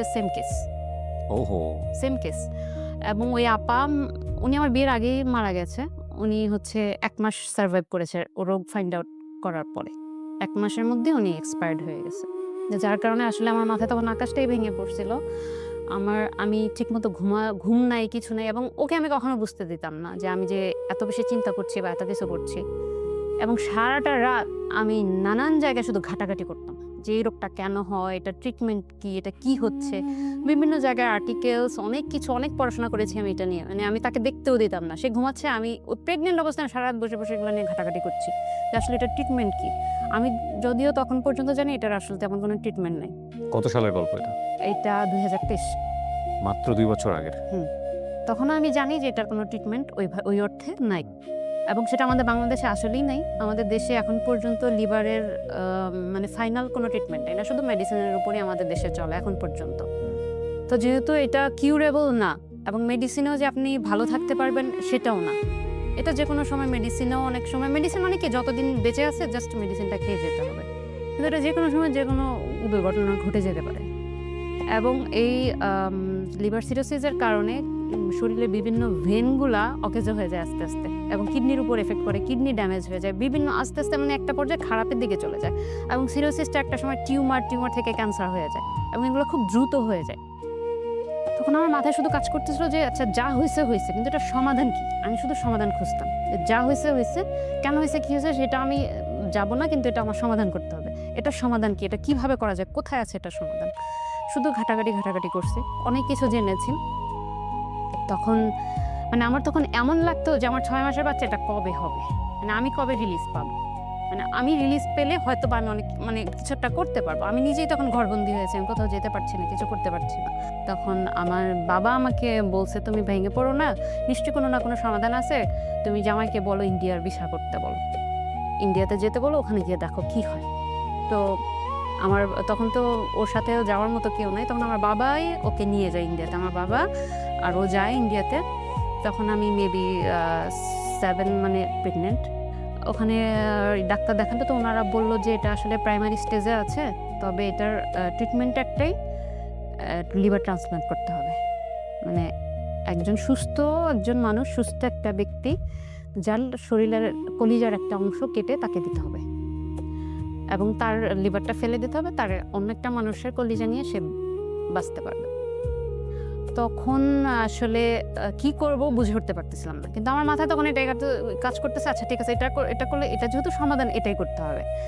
আমি নানান জনকে শুধু বলা শুরু করলাম, বাসার হেল্পিং হ্যান্ড থেকে শুরু করে পরিচিত যত লোকজন আছে, আমি ডোনার খুঁজতেছি, যেমন লিভার ডোনার খুঁজতেছি। এবং ততক্ষণ পর্যন্ত আমি জানি, যেহেতু আমার হাজবেন্ডের ব্লাড গ্রুপ ছিল বি পজিটিভ, আমি জানি যে সেম ব্লাড লাগে। আসলে সেম ব্লাড লাগে না। না, আসলে সেম ব্লাড লাগে না বলতে কি, ও পজিটিভ যারা, তারা হচ্ছে ইউনিভার্সাল ডোনার, তারা যে কাউকে সবকিছু ডোনেট করতে পারে। ওইটা তখন আমি ওই মুহূর্তে জানতাম না। ওকে। তা আমি শুধু বি পজিটিভ খুঁজতেছি সব জায়গায়, মানে আমার মাথায় তখন একটাই চিন্তা যে বি পজিটিভ একজন আমার লোক লাগবে। ওকে। আমি আপনার এক্সপেরিয়েন্স কি হলো, মানে যে মানুষজনের কাছে গিয়ে যখন বলতেন লিভার দিবে কিনা? এটা তো সবাই হা হয়ে তাকায় থাকে, আমাকে উল্টা প্রশ্ন করতো, নানান প্রশ্ন করতো, লিভার মানুষ কিভাবে দেয়, এটা কিভাবে সম্ভব। আমাকে বলতো লিভার মানুষের কয়টা থাকে, বলে, একটাই থাকে। বলে একটা মানুষ লিভার দিলে তাহলে সে বাঁচবে কিভাবে? না, আমি তাদেরকে কোনোভাবে বুঝতে পারতাম না, কনভিন্স করতে পারতাম না, যেহেতু আমাদের দেশে লিভার ট্রান্সপ্লান্ট নাই, এখন পর্যন্ত করে নাই। দু একটা হয়তো বা পরীক্ষামূলকভাবে হয়েছে, এটা ওই পর্যন্তই। কিন্তু মানে আমি তারপরে যখন আমার বেবিটা হয়, সেকেন্ড বেবিটা হয়, হসপিটালে যেদিন হয়, আমি সেদিন জানতে পারলাম যে আমার বাচ্চার, ওর বাবার ব্লাড পাইছে বি পজিটিভ। আমার মাথায় তখন চিন্তা আসছে ও দিতে পারবে, মানে আমি এতটাই বেশি হয়ে গেছি, মাত্র বাচ্চাটা হয়েছে। ওকে, আমি হাসবো না, কাঁদবো না তো। মানে ওনার ডেভোশনটা দেখেন, মানে ওনার বাচ্চা হয়েছে এটা নিয়ে চিন্তা ভাবনা নাই, বাচ্চার বি পজিটিভ, বাচ্চার লিভার কেটে সে বাবাকে দিয়ে দিবে। মাই গুড। মানে আমার তখন মাথায় আসতেছে যে ওর বি পজিটিভ, আল্লাহ শুক্রিয়া, মানে ও দিতে পারবে, ওর বাবাকে লিভার ও দিতে পারবে। আবার তখন মাথায় চিন্তা করতেছে, আচ্ছা ওর দিতে তো অনেক সময় লাগবে, ওর 18-19 বছর না হলে তো ও দিতে পারবে না, কিন্তু ততদিনে কি হবে, ততদিন কিভাবে থাকবে? রাস্তা দিয়ে মানুষজন হেঁটে যাচ্ছে, কোথাও বসে আছি, দেখিয়া তাকে, আচ্ছা এনার কি বি পজিটিভ, ইনি কি দিবে বললে, মানে চিনি না জানি না, মাথায় শুধু ওই একটা চিন্তাই আমার ওই সময় সর্বক্ষণ। আপনার হাজবেন্ড মানে জাহিদের অবস্থা কি ছিল? ও কি করতো, আপনাকে কি বোঝাইতো? ও কি মেন্টাল প্রিপারেশন নিয়ে ফেলছিল যে না দুনিয়া থেকে চলে যেতে হবে, নাকি ওর মধ্যে ও সংসার নিয়ে? আসলে কি বলতো, কি করতো, ও কখনোই, ও একটু চাপা স্বভাবের, সেটা যে কোনো বিষয় বলেন, কষ্ট বলেন বা আনন্দ বলেন, কোনো কিছুতে ও কখনো মানে ওইভাবে এক্সপ্রেস করতে পারে না। ও আসলে আমাকে তখন বলতো, তুমি এত বেশি অস্থির হয়ে না, ট্রিটমেন্ট তো, আমি তো ওষুধ খাচ্ছি, আমি তো মেডিসিন খাচ্ছি, দেখি না কি হয়, তুমি এত অস্থির হচ্ছ কেন, যাক না কিছু সময়, আরো দেখি না, একটু অস্থির কম হোক। এবং তাকেও সারাক্ষণ খোঁচাতে থাকতাম, এই তুমি তোমার পরিচিত লোকজনদেরকে বলছো তোমার যেমন ডোনার লাগবে, এরে বলছো, ওরে বলছো, এরে বলো, ওরে বলো, মানে আমি তাকে সারাক্ষণ করতাম, সবাইকে বলো, সবাইকে দেখো, যদি ডোনার পাওয়া যায়। তাহলে- ডাক্তার কি টাইম বলে দিয়েছিল যে এই কয়েক না, বছর? ডাক্তার আসলে এভাবে বলেনি, যেহেতু ওর প্রাইমারি স্টেজ ছিল। অনেকের হয়তো বা অনেক সিরিয়াস স্টেজ থাকলে তখন বলে যে 3 মাস বা 6 মাসের মধ্যে ট্রান্সপ্লান্ট করতে তো আপনার হাজবেন্ড তখন কি একদম ফুললি বাসায় বসা, নাকি ও তো চাকরি অফিস বাকরি করছে। এর মধ্যেও করছে? হ্যাঁ, ওকে, অফিস করছে। জি। এমনিতে ওর ফিজিক্যালি কোনো প্রবলেম ছিল না, শুধু একটু উইকনেস ছিল। তবে ওর অনেক রেস্ট্রিকশন ছিল তখন। দেখা যাচ্ছে ও 24 ঘন্টা 1 লিটার পানি খেতে পারবে এবং খাবারের মধ্যে অনলি 2 গ্রাম লবণ খেতে পারবে। মানে লবণ একদম কম। লবণ একদমই 2 গ্রাম মানে 1 চিমটি। 1 চিমটি পরিমাণ। তখন দেখা যায় আমি লবণ ছাড়াই রান্না করতেছি। আমরা লবণ আলাদা করে নিয়ে খাচ্ছি, সে লবণ ছাড়াই খাচ্ছে। এবং 1 লিটার পানি, একটা মানুষ 1 লিটার পানি কিভাবে থাকে? যেই গরম আমাদের দেশে, গরমের সময়, তখন তো পুরাই সামার সিজন। সারা দিনে 1 লিটার পানি? 24 ঘন্টা 1 লিটার পানি। ওকে। মানে সে ওষুধের মতো করে পানি খেতে, টিপ টিপ টিপ টিপ করে শুধু গলা ভিজায়। কারণ ওর যেহেতু সিমটমই ছিল শরীরে পানি চলে আসা, পায়ে পানি, পেটে পানি, ওর পানিটা এবজর্ব করতো না, তো ওর এজন্য পানির উপর লিমিটেশন ছিল এবং লবণের লিমিটেশন ছিল। মানে ওর যে পানি খাওয়ার আকুতিটা সব সময় করতো, মানে অফিস থেকে বাসায় যখন যেত, বাসায় যাওয়ার যে পথ, জ্যামে, গরমে, বাসায় যে একটু মন ভরে সে 1 গ্লাস পানি খাবে, এই জিনিসটা খাওয়ার জন্য যে আকুতি করতো, ওই জিনিসটা আমার খুব কষ্ট লাগতো যে একটা মানুষ পানি খেতে পারছে না, এত কষ্ট লাগতো। তখন আমি বলতাম কি, আচ্ছা তুমি একটু নর্মাল পানি আর একটু ফ্রিজের পানি মিক্সড করে খাও, তাহলে একটু ঠান্ডা খেলে তো তৃষ্ণাটা কমবে। তখন ঠান্ডাও খেতে পারতো না, মানে ওর ঠান্ডা লেগে যেত। 3 মাস পর আবার ও চেক আপে যায়, তখন আমি তো ওকে বললাম যে তুমি ফুল প্রিপারেশন নিয়ে আসবা, ওখানে ট্রান্সপ্লান্টের জন্য কী কী করতে হয় সব কিছু জেনে আসবা। এবং ও যায়, যাওয়ার পর ওখানে ডাক্তারের সাথে কথা বলে, ডাক্তার তখন ওকে ডিটেলস বলে ট্রান্সপ্লান্টের জন্য কী কী প্রয়োজন, কী কী করতে হবে, এবং ডোনারের কথা জিজ্ঞেস করছে। তখন বলছে যে ডোনার আপনার যেহেতু বি পজিটিভ যে কেউ 18 থেকে 40 বছর বয়সের বি পজিটিভ অথবা ও পজিটিভ, এই দুইটা মানুষ আপনাকে, সুস্থ একজন মানুষ আপনাকে লিভার ডোনেট করতে পারবে। এবং সেটা হতে হবে আপনার ফ্যামিলি মেম্বার, বাইরের কেউ না, যেহেতু মানে অর্গান বেচা কিনা এটা আইনত দণ্ডনীয় অপরাধ, সে কারণে ওরা বলছে যে ফ্যামিলির কেউ দিতে হবে, বাইরের কেউ না। তখন মানে আমি যখন শুনছি যে ও পজিটিভ দিতে পারবে, আমি কিভাবে এটা শুকরিয়া আদায় করবো জানি না, আমার ও পজিটিভ। এবং আমি যখন শুনতে পারছি যে ও পজিটিভ দিতে পারবে, আমি মানে শুকরিয়া আদায় করতে আমি ওই মুহূর্তটা বলে বোঝাতে পারবো না যে আমার যে কতটা, আমি মানে মনে হচ্ছে মাথার উপর থেকে বিশাল বড় একটা পাথর সরে গেল। তখন আমি ওকে সাথে সাথে বললাম যে তুমি কালকে আবার ডাক্তারের কাছে গিয়ে জিজ্ঞেস করবে যে আমার ওয়াইফ দিতে পারবে কিনা, কারণ তার একটা বেবি হয়েছে মাত্র এবং দুইটাই সি সেকশন। এটা শোনার পর সে কি বলছে? তখন সে আমাকে বলতেছে যে তুমি দিবা মানে কিভাবে কি? আমি বলছি, আরে আমি দিচ্ছি না, তুমি জিজ্ঞেস করো, আমি কি বললি কি দিয়ে দিতেন, তুমি জানো, ইনফরমেশনগুলো নিয়ে আসো। তখন সে জিজ্ঞেস করছে, পরের দিন হসপিটালে গিয়ে ডাক্তারের সাথে কথা বলছে, ডাক্তার বলছে যে বেবির বয়স কত, তখন বলছে যে 1 মান্থ। তখন বলছে যে না, আপাতত তো না, 1 মান্থ বাচ্চার বয়স এই মুহূর্তে তো দেয়া যাবে না, 7-8 মাস পরে বেবি আর একটু বড় হলে তখন হয়তো বা আমরা করতে পারবো। তখন আমি বললাম যা যা ডকুমেন্টস লাগবে তুমি সব জেনে আসো, আমি দেখি কি করতে পারি। তখন সে দেশে আসলো, যখন আমি বলতেছি যে আমি দেবো, যেহেতু আমরা ডোনার ওইভাবে আসলে খুঁজে পাচ্ছি না, কাউকে করতে পারি নাই, তখন সে বলতেছে যে দেখি না কি হয়, আমি তো ভালো আছি, আমার তো কোনো প্রবলেম হচ্ছে না। আমি বলছি প্রবলেম হচ্ছে না, কিন্তু এটা যদি আরও খারাপের দিকে চলে যায় তখন আমাদের আর কিছুই করার থাকবে না। ক্যান্সারটা ওই দিকে চলে গেলে অনেকটাই ক্রিটিক্যাল হয়ে যাবে বিষয়টা। আমি চাচ্ছি না এটা নিয়ে বসে থাকতে, যত বসে থাকবো তত এটা মানে ভালো তো হওয়ার কোনো চান্সেস নেই, এটা খারাপই হবে। তাহলে আমি কেন এটা নিয়ে বসে থাকবো? সবাই আমাকে একটু বলছে যে আরেকবার চিন্তা কর। যে আমাকে এই কথা বলছে আমি তার সাথে মানে সম্পর্ক বন্ধ করে দিচ্ছি। মানে কেন আমাকে বললো আরেকবার চিন্তা করো, কেন আমি আরেকবার চিন্তা করবো? কেন আপনি আরেকবার চিন্তা করবেন না, এই প্রশ্নটা আমি করি আপনাকে। আমি শুধু ওই লাইনটা আপনার মাথায় নিচ্ছি, সেটা হচ্ছে আপনি যখন কনফার্ম হয়ে গেলেন যে না আপনি দিতে পারবেন, তখন আপনি বলছেন যে আমি একটু হাঁপ ছেড়ে বাঁচলাম, এবং আপনি বলছেন যে আমি রিল্যাক্স হয়ে গেলাম, টেনশন ফ্রি হয়ে গেলাম। স্বভাবতই সম্পর্কটা অসাধারণ নিঃসন্দেহে, কিন্তু হয় না অনেকেই তো টেনশনে পড়ে যাওয়ার কথা, না আমার হাজবেন্ড খুঁজে পাচ্ছে না কোথাও থেকে, শেষ পর্যন্ত এবার আমার কাছেই আসবে, মানে সম্পর্কটা এরকম দিকে তো যাওয়ার সম্ভাবনা থাকে। এবং ওয়াইফ না, আমি বলি ওয়াইফ এবং হাজব্যান্ডের কেউ যদি ওই মুহূর্তে রাজি না হয়, হচ্ছে যে স্বতঃস্ফূর্তভাবে আপনি রাজি হয়ে গেছেন বা আপনি চিন্তা করছেন, সেটা ফাইন, কিন্তু রাজি না হয়ে গেলে আমরা একটু মুদ্রার ওপিটটাও একটু ভাবার চেষ্টা করছি। ডোনার কোথাও পাওয়া যাচ্ছে না, এবং হাজব্যান্ড ওয়াইফের উপরেই ডিপেন্ডেন্ট, এবং ওয়াইফ কোনোভাবেই সে রাজি হচ্ছে না, কনভিন্স করতে হচ্ছে তাকে। মানে রাজি না হলে তখন পরিস্থিতিটা কি অবস্থা দাঁড়ায়, মানে এই সংসারটা কি আদৌ টিকবে বা টিকবে কি না?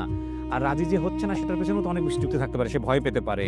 পৃথিবীতে তো মানুষ সবচেয়ে নিজেকেই বেশি ভালোবাসে, সেটাও তো যুক্তির বাইরে কোনো কিছু না, কিন্তু আপনি অনেক স্মুথলি নিয়ে ফেলছেন, সেদিক থেকে হয়তো বা তখন পর্যন্ত আমরা চিন্তা করছি খুবই সুন্দর একটা গল্প, কিন্তু ম্যাক্সিমাম ক্ষেত্রেই তো বা অনেকে তো রাজি নাও হইতে পারে। আপনার মাথায় এই জিনিসগুলো আসছে ওই সময়টাতে? না, আমার মাথায় আপনার অ্যানসারটা কি কিছু নাই, আমার তখন এগুলো আসে না।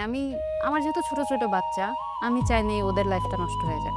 মানে আমি ওর বাবা ছাড়া ওদের লাইফটা কল্পনা করছি যে ওদের লাইফটা অনেক বেশি ক্রিটিক্যাল হয়ে যাবে, ওদের লাইফটা একদমই ক্রিটিক্যাল হয়ে যাবে, যে ওর বাবা ওদের সাথে এত বেশি অ্যাটাচড, ওরা ওর বাবার প্রতি এত বেশি পাগল। আমি চাইনি ওদের এই লাইফটা, ওদের এই বন্ডিংটা নষ্ট হয়ে যাক। আর আমি আমার লাইফটাও চিন্তা করেছি যে হাজব্যান্ড ছাড়া একটা মেয়ের লাইফ, মানে আমার বিধবা শব্দটা আমি চাই না আমার লাইফ, আমি এই শব্দটা আমার লাইফে নিতে চাই না।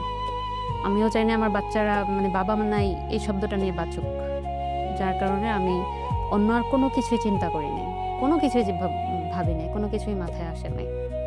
যে আমার চোখে মানে আরও বেশি লাগছে যে আমার চোখের সামনে একটা মানুষ আস্তে আস্তে কষ্ট করে ট্রিটমেন্ট না নিয়ে চলে যাবে, এই জিনিসটা আমি মেনে নিতে পারবো না, আমি সারা জীবন নিজেকে ক্ষমা করতে পারবো না। আমার কিছু করার ছিল কিন্তু আমি করি নাই, আমি নিজেকে হয়তো বা সারা জীবনও ক্ষমা করতে পারবো না।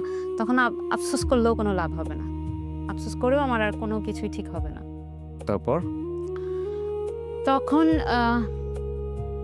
ও আসলো, আসার পরেই শুরু হলো আমাদের সব কিছু গুছানো।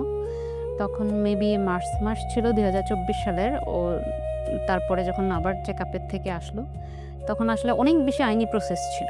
ট্রান্সপ্ল্যান্টের জন্য যে এত কিছু করতে হয়, এত কিছু করতে হয়, যেটা আমাদের জানাই ছিল না একদমই। মানে আমাদের প্রথম সিভিল সার্জন থেকে একটা পারমিশন নিতে হয়েছে, এবং সিভিল সার্জন থেকে সেটা আইন মন্ত্রণালয়ে গেছে। আইন মন্ত্রণালয় থেকে একটা পারমিশন নিতে হয়েছে। তারপর সেটা ফরেন মিনিস্ট্রি থেকে একটা পারমিশন নিতে হয়েছে, এবং সেটা চিফ জুডিশিয়াল ম্যাজিস্ট্রেটের কাছে আমাদের একদম আসামের মতো কাঠগড়ায় দাঁড়ায়ও তার ওখান থেকে দাঁড়ায় আমাদেরকে পারমিশন আনতে হয়েছে। এই পারমিশনটা নিয়ে গিয়ে আপনাকে ইন্ডিয়াতে হাসপাতালে জমা দিতে হয়, হ্যাঁ, আদারওয়াইজ ওরা করবে না। এটা তো কলিজা কেটে দেওয়ার চাইতেও অনেক এটা ডিফিকাল্ট অনেক একটা। বেশি সাফার ছিল আমাদের এই জার্নিটা, অনেক বেশি সাফার ছিল। মানে এর কাছে যাই, এ বলে এটা আমার কাজ না, এটা ওর কাজ, এ বলে মানে এত বেশি এই কাজগুলো নিয়ে। ইভেন দো এই কাগজগুলো আমাদের অ্যাটাস্টেড করাতে হয়েছে, নোটারি করতে হয়েছে, ট্রান্সলেট করতে হয়েছে, এত বেশি কাগজগুলোতে এত প্রবলেম হয়েছে। তারপরে জার্নিটা মানে এই কাগজগুলো নিয়ে আমাদের মূলত তার পরবর্তী লাইফটাতে আরো বেশি কষ্ট করতে হয়েছে। তারপর যখন আমরা এই কাগজগুলো গুছাই আমরা যাই, যাওয়ার পর ওখানে কি হয়, মানে আমার বাবা, মানে আমি যেহেতু ডোনার, আমার ফ্যামিলি থেকে আমার ভাই কিংবা আমার বাবা, যে হোক আমার ফ্যামিলির একজন মেম্বার আমার গার্ডিয়ান হিসেবে ওখানে যেতে হবে, এবং তাদের উইলিংলি বলতে হবে যে হ্যাঁ আমার মেয়ে এই কাজটা করতেছে, এটাতে আমরা সম্মতি আছে, আমাদের কোনো আপত্তি নেই। তখন হচ্ছে যে আমাদের দেশের ওই যে ইয়েটা শুরু হয়ে যায়, ছাত্র আন্দোলন শুরু। জি, তখন ভিসা পাওয়াটা খুব টাফ ছিল। আমার বাবা ভিসা পায় নাই, 2-3 বার আমরা ভিসা জমা দিয়েছি, আমার বাবা ভিসা পায় নাই, এবং আমার ফ্যামিলির কেউই ভিসা পায় নাই। সবাইকে দিয়ে ট্রাই করেছি, কেউ তখন ভিসা পায় নাই। তো যার কারণে আমাদের পরবর্তী ট্রিটমেন্টটা অনেক বেশি জটিল হয়ে গেছে, আমার ফ্যামিলি থেকে কেউ যেতে পারছে না সেজন্য। ট্রিটমেন্টের কথা বাদ দেন, কিন্তু আপনার নিজের স্কুলিং কি ছিল? আপনি কি জানতেন যে আপনার শরীরের ভিতর থেকে একটা অংশ যে কেটে দেওয়া হবে? হ্যাঁ, নিজে কি বোঝাচ্ছিলেন ওই সময়? আমি তো তখন স্বয়ং ভয় পান? মানে শুধু ভয় না, মানে আমি শুধু দেখতেছি যে আমার ওই মুহূর্তটা কখন আসবে, ওই অপারেশনের ডেটটা কবে আসবে। কি বলেন? অপারেশনের ডেটটা আমার এট এনি হাউ তাকে অপারেশন করাতে হবে, তাকে বাঁচাতে হবে, নাহলে যে কোনো সময় যে কোনো একটা দুর্ঘটনা ঘটে যেতে পারে। আপনার নিজের কোনো ভয় লাগতো না? না, আমি সত্যিকার অর্থে আমি কোনো ভয় পাই, যদি আমি সত্যি বলি একদমই সত্যি, আমার কোনো ভয় লাগেনি। আপনি তো মারাও যেতে পারতেন। হ্যাঁ, যেতে পারতাম, কারণ আমাকে যখন বনসেন নিচে, এটা আমার 15 থেকে 16টা ছিল, কি বলে, একদম ফার্স্ট পরে চাই করতে। একদম ফার্স্ট লাইনে ছিল যে আমার লাইফ রিস্ক আছে। আমি তো জেনে শুনেই গেছি, এবং আমি তো নিজেই অনেক বেশি ঘাটাঘাটি করছি এগুলো নিয়ে। আমি তো সেখানে এটাও জেনেছি যে আপনি বলছিলেন যে আপনার হাজবেন্ড যদি বেঁচে না থাকে তাহলে তার বাচ্চাদের কি হবে, বা আপনি বিধবা হবেন, সহ্য করতে পারেন না। কিন্তু এই অপারেশন করতে গিয়ে আপনারা দুজনেই তো সাফারার হইতে পারতেন। হ্যাঁ, হয়তো আমাদের চোখের সামনে তো ওখানে অনেক হয়েছে। এই চিন্তাগুলো কি আসছে মাথায় কখনো? না, এটা আমার আসে না। ইভেন আমি স্বপ্নেও দেখতাম যে আমাদের সার্জারি হচ্ছে, আমি যে মাথায়ও একটা চিন্তায়, এবং আমি ডাক্তারকে বলছি, হিন্দিতে বলছি, মেরে হাজবেন্ড বিলকুল ঠিক হয়ে যায়গে কে। মানে আমার স্বপ্নেও আমি ওইগুলা দেখতাম, মানে আমার সার্জারি হচ্ছে, আমি সার্জারি রুমে আছি, এরকম স্বপ্নেও আমি দেখতাম। তো যাই হোক, আমি 2024 জুনের 18 তারিখে আমরা ইন্ডিয়াতে চলে যাই। আমার সেকেন্ড বেবির বয়স তখন 11 মাস। ওদেরকে রেখে গেলেন না নিয়ে গেলেন? ওদেরকে রেখে গিয়েছি আপনার মায়ের কাছে? আমার মায়ের কাছে। আমার মা ছিল আমার বাসায়, এবং যেদিন আমি যাব সেদিন সন্ধ্যা থেকে আমার হাজব্যান্ডের জ্বর, ওর প্রায় সময় জ্বর আসতো, এবং লিভার রোগীদের এটাই একটা বড় সমস্যা যে ওদের প্রায় সময় খুব হাই ফিভার থাকে, 104 105 এরকম হয়ে যায়, ওদের জ্বর থাকে এরকম প্রায় সময়। তো ওর সন্ধ্যা থেকে ওর জ্বর, মানে মানে সকালের ফ্লাইট আমাদের, ওর সন্ধ্যা থেকে জ্বর, এবং অনেক জ্বর। ও শুয়ে আছে, এদিকে বাসায় আমাদের একটু বাইরে মানে লোকজন ছিল, যেহেতু সকালে চলে যাচ্ছি, বেঁচে ফিরবো কি ফিরবো না জানি না, অনেকই ইমোশনাল। কিন্তু আমি হচ্ছে মানে কবে অপারেশন হবে, আমার মাথায় শুধু এটা, কবে অপারেশন হবে, আমি যাচ্ছি আসছি ওইসব কোনো কিছু চিন্তা করছি না। তো আমি আসলে ওই দিন সারাটা রাত ঘুমাতে পারিনি, এতদিন আমার একটু খারাপ লাগে নাই, কিন্তু ওই সময় যে মনে হয়েছে যে আমি কি আবার আমার বাচ্চাদের দেখতে পারবো কিনা, আবার ফিরে এসে ওদেরকে ধরতে পারবো কিনা। সারাটা রাত আমি আমার ছোট বাচ্চাটাকে কোলে নিয়ে বসেছিলাম, বড় বাচ্চাটা আমার পাশে শুয়েছিল। ও তো কিছু বুঝে, 10 বছর বয়স, ও তো অনেকটাই বুঝে, ও তো কান্না করতেছে, ছোট ছোট তো কিছু বুঝে না। ওকে নিয়ে আমি সারাটা রাত বসা, শুধু কাঁদতেছি। ফজরের আজান দিল, উঠে নামাজ পড়ে আমরা রেডি হয়ে গেলাম, যেহেতু তখন বাংলাদেশে আন্দোলন চলছে। আমাদের ফ্লাইট ছিল 11টায়, কিন্তু আমরা খুব আর্লি মর্নিং বের হয়ে যাই, কারণ একটু পর রাস্তাঘাট বন্ধ হয়ে যাবে, আমাদের পৌঁছাতে ঝামেলা হবে।